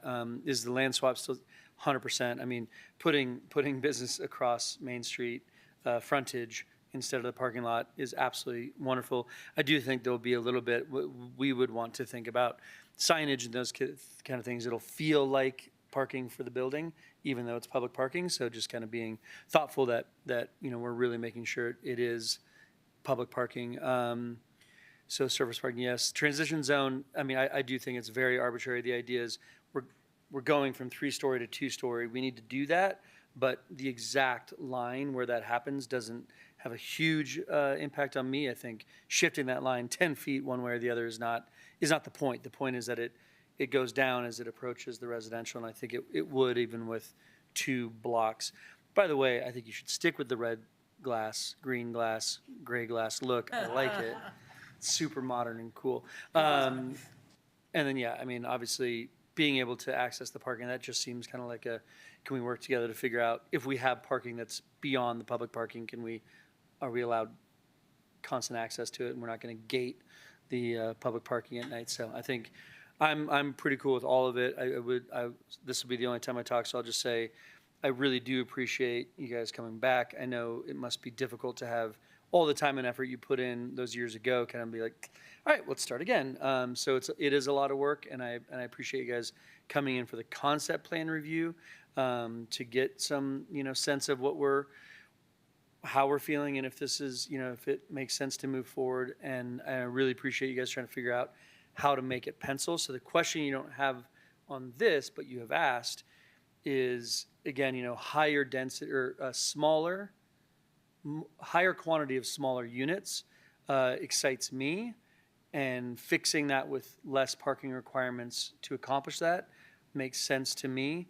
So I personally have an appetite for higher quantity of smaller units, because that's one way you get more affordable. I know they're smaller, but people can, a barista at one of the places nearby they're fine with a 1-bedroom place, right? And so that's a way they can afford to live somewhere, is more of that suite experience. So I would continue to pursue those options if possible, but that may or may not be the right way for you guys to move forward financially. Pro Tem. Others, yeah. Councilmember Hefner. I agree with everything that was just said, and I won't say it again. My only addition is, I would like to see the podium concept work. I know you're saying it has challenges, and I understand that. It's discouraging when you put up the overhead to look at it and see how much of the block is dedicated essentially to the movement and storage of cars. It's, that's not the best use of our downtown. The podium thing is, it's maybe not the ideal choice, but it's better than just a surface parking lot in my view. And if you need to do more units to make it work, I think there is some appetite for that. But otherwise, I agree with everything the Mayor Pro Tem said. Others. Councilmember Cooperman. I'll keep it quick for the moment. I also very much agree with everything that Councilor Dickinson said, as well as Councilor Huffner.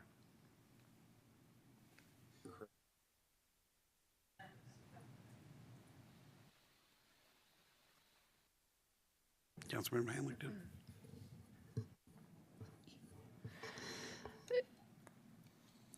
I think my fellow council members, I'll just say ditto to their answers for 1 through 6. I do have some reservation, dare I say it, about the parking. For like the single parking option, I'm just thinking is there enough storage otherwise for the occupants of the units to put all their toys that people tend to collect in Colorado, that they're not then trying to park in the public parking space area.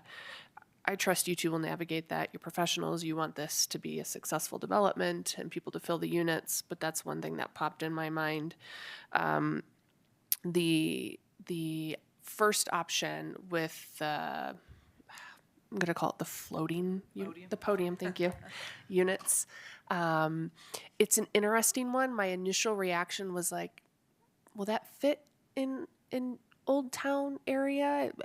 I'm not saying no, but my reaction initially wasn't like, oh yeah, that seems to fit in really well. But I trust if you were to explore it further, your design always is phenomenal and you would make it work if you wanted to continue down that path.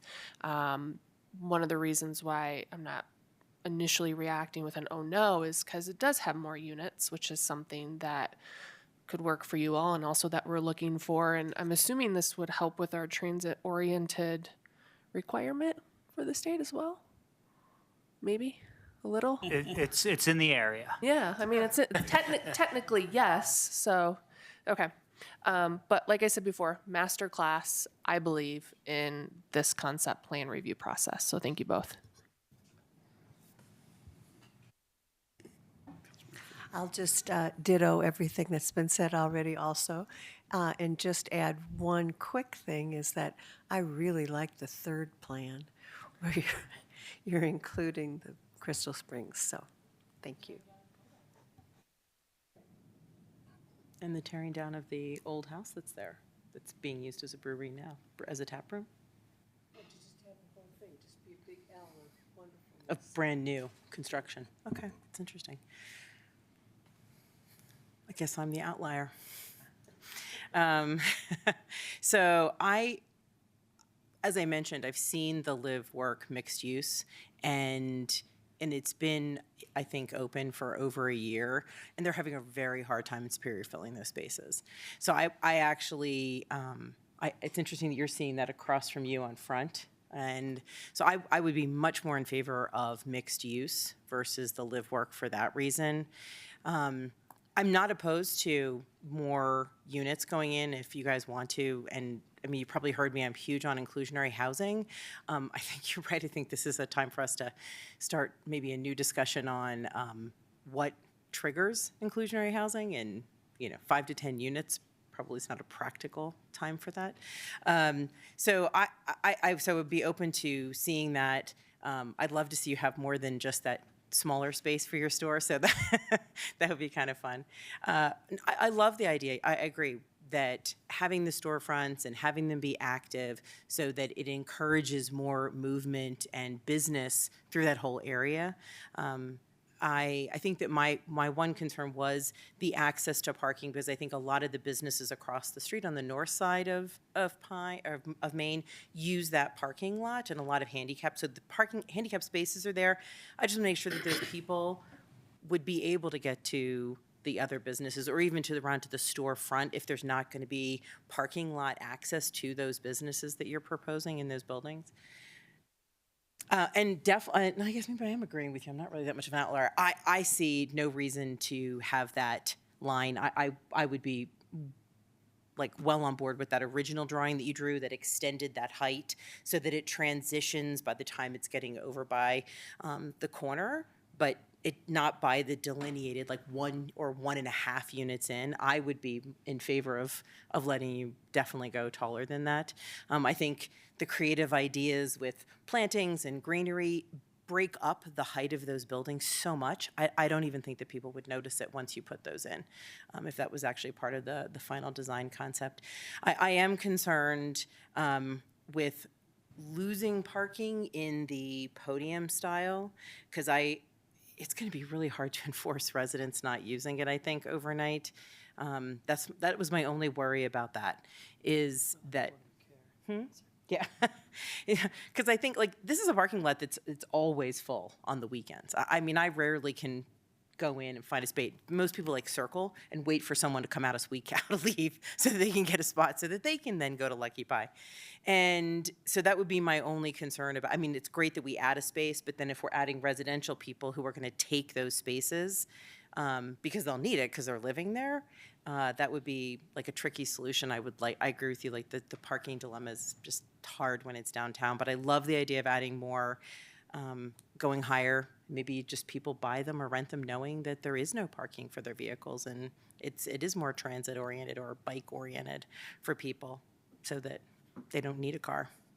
Condition of living there, you don't own a vehicle, I don't know. So, yeah, generally, I think I'm in favor. Your designs are always absolutely beautiful, by the way. So even the random boxes. But I do like the other renditions, like the earlier versions too. I mean, it's amazing. I think it would be an addition. I'm a little concerned actually with the newest version that would take down everything that's at the corner right there, where the Crystal Springs Brewing room is now, or tasting room is now. Thank you for bringing this to us. It's really exciting. And I kind of like the red siding too that you did in the first rendition that you were going to do like 7 years ago. It's not red, it's orange, which is my favorite color. So It is orange. You know, I'm just saying, So- we're not going to have a conversation about the colors, obviously, but I don't have much to add except I think I, like Councilmember Kern, and maybe the Mayor Pro Tem, I couldn't quite tell for sure. I'm less enamored with live work. I think mixed use has more of a chance of surviving. And I worry a little bit, I'm sort of thinking ahead to objections that are likely to be raised. And I'm the only one who was here on the dais the last time we had this discussion, but that somehow, you know, there's a certain concern that if you do, you know, you do live work, what it's really going to be is live. It's, you know, the work will kind of get kind of pushed out. You know, there'll be an effort later to you know, try to change the project, and when there's no, you know, there's no work being done, or you can't sell the whole thing. And that would be my only. Well, put the questions up there because I think there was one other. If you would. I mean, I appreciate you keeping the orange on there, so that's okay. But yeah, I think the others. I think having residential, just to underscore that, having residential downtown is a really good thing. I think it's going to get more foot traffic to the downtown, and I think that's something that we really want.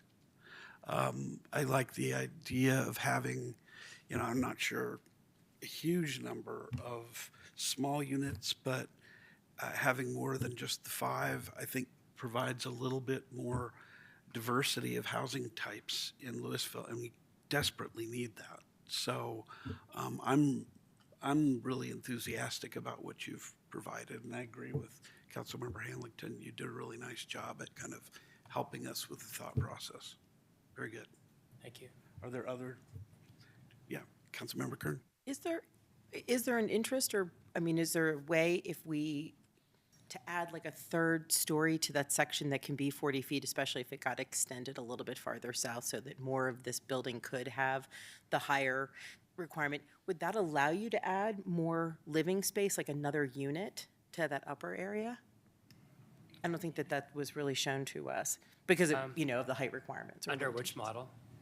I guess it was the second one, no, it's not the live work, the other one. The first one, mixed use, thank you, yes. This one? Okay. Mhm. Yeah, So you have it the tall. units, the way we have it diagrammed right now, the units to the north are 2-story units. They're rather large, actually. They could be smaller. We made them that size because of parking. So keep in mind, with that model, I have 1 spot per unit. Whether or not we want to park the project philosophically is one thing, but marketability of this wants to have parking. Like it needs to have a space ideally too. And so you can see like we start to run out of real estate pretty quick, or we get into really expensive real estate. We also don't know the feasibility of going down with parking logistically, from an engineering perspective, the soils and the ground may not handle it. Our downtown soils are wildly different than Jefferson, Grant, Lincoln, where we start to get underground rivers and highly expansive soils, and it's highly erratic. And this site could be amazing, but it could also be a disaster. That aside, just the expense of going underground is just next level. One other thing I do want to mention, and this is the reason why I went back to this slide. When we talk about mixed use, like let's just, for example, use the land swap 45 feet. If we were to do mixed use and use that commercial space separate from the residential, we're into a different construction type, so our construction costs do go up. We're into a whole new fire suppression system, so that cost goes up substantially. In the grand scheme of things, you know, those are chunks of change on the project. They're not like deal breakers, but all these things start to add up. Here's the real thing. When we talk about commercial in this area here, really we want this commercial to be kind of set back. We want some sidewalk space. We want it to have some street life and not be like, you know, a 4-foot walkway up to the tree grate and then we have some buffer. You know, it's not going to feel that great. So it leaves us at best with like a 20-foot strip of commercial along 126 feet of building. You know, it's kind of a weird shape. It really wants to be the whole thing. Like the commercial wants to go all the way back. And so that's where we start to get in conflict with parking, and it becomes parkitecture. You know, and the same thing is true with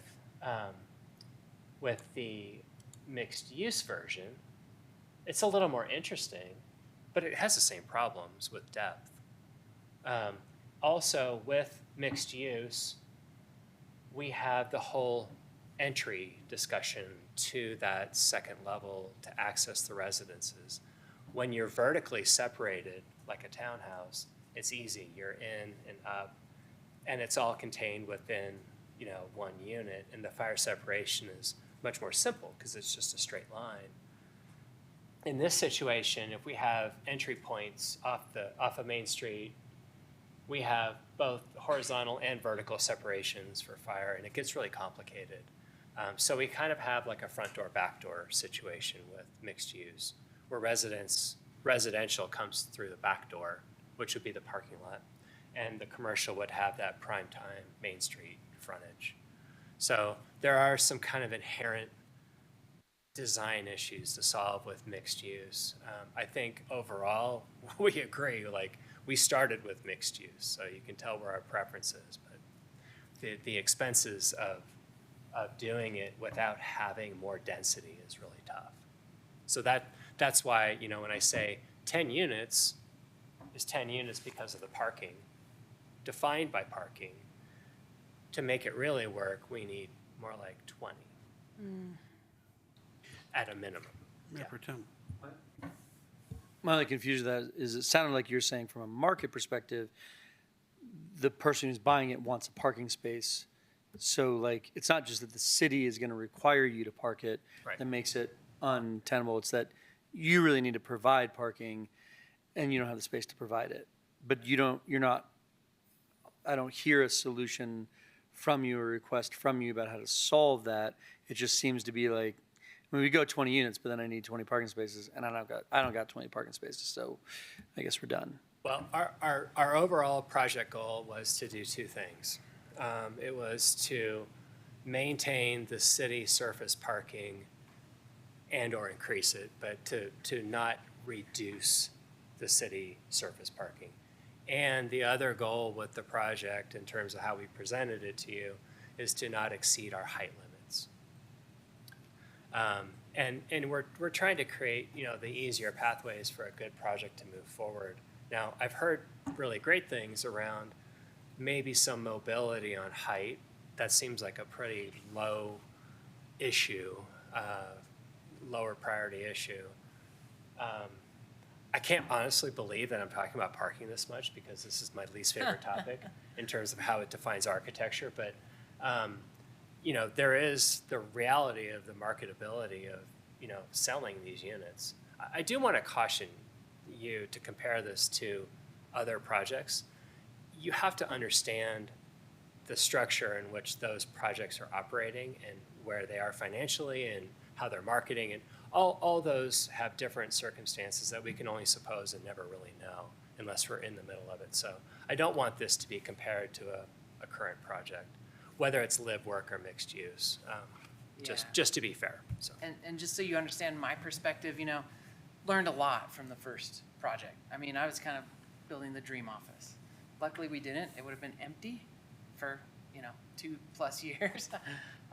You know, I didn't know that was going to happen, but, you know, we didn't pull the trigger on it, and it kind of made me see that. So coming at it now with more experienced eyes, with you know, different goals, we're trying to make it work.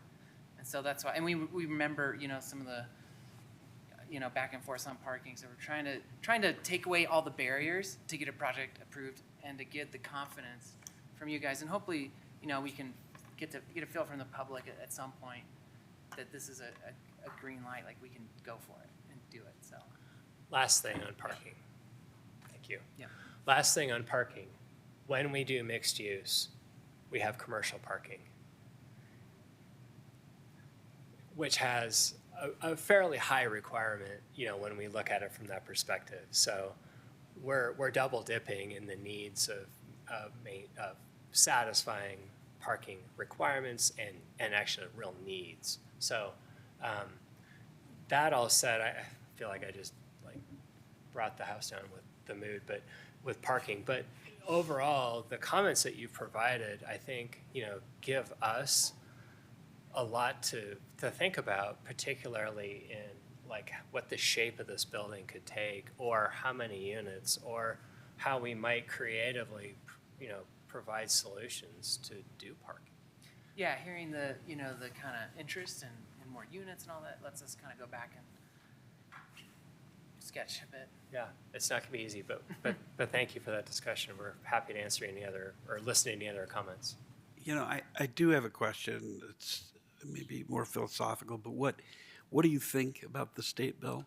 Does it help or does it hurt you? I think it helps. Okay. Yeah, I I think it thought helps. overall that that's true, but I sometimes. I think it helps all of us to feel comfortable that there's, you know, some wiggle room. Yeah. Yeah. Okay. Any other comments before we let these poor folks go home, and maybe we will follow them soon? That's what I just said, and we saw shortly. Thank you very much. I really appreciate your coming back. Yeah. Because Excited. it's been a long time on this, and a lot has changed. I'm sure there's certain things that haven't changed, and you'll probably find that as you move forward. But I hope this was helpful. Yes, absolutely. Good, and thanks for the interchange and a great presentation. Thanks. Thank you. All right. Next is the city attorney's report. I have no report. Thank you, Mayor. Okay. Identification of future agenda items. Yes, Councilmember Hefner. I'll try and be quick. We all recently did our natural medicine ordinance for natural medicine healing centers. When we did that, we adopted a distance restriction of 1,000 feet as the crow flies from various schools and childcare facilities.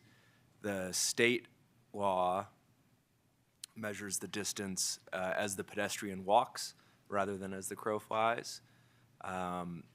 And if we were to adopt the state law provision rather than the one we chose, it would help, you know, at least one of our businesses that's interested in offering this as a service substantially. And I'd like to propose that we adopt an amendment that just conforms our code with the state law distance restriction. And I understand from staff that we could probably do that pretty easily without a tremendous amount of extra work.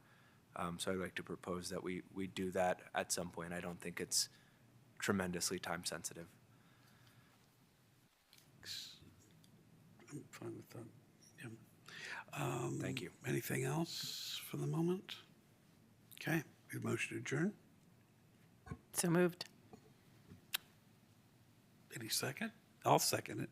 All in favor? Aye. Aye. Aye. Any opposed? Aye, or not, nay. Yeah. Recording stopped.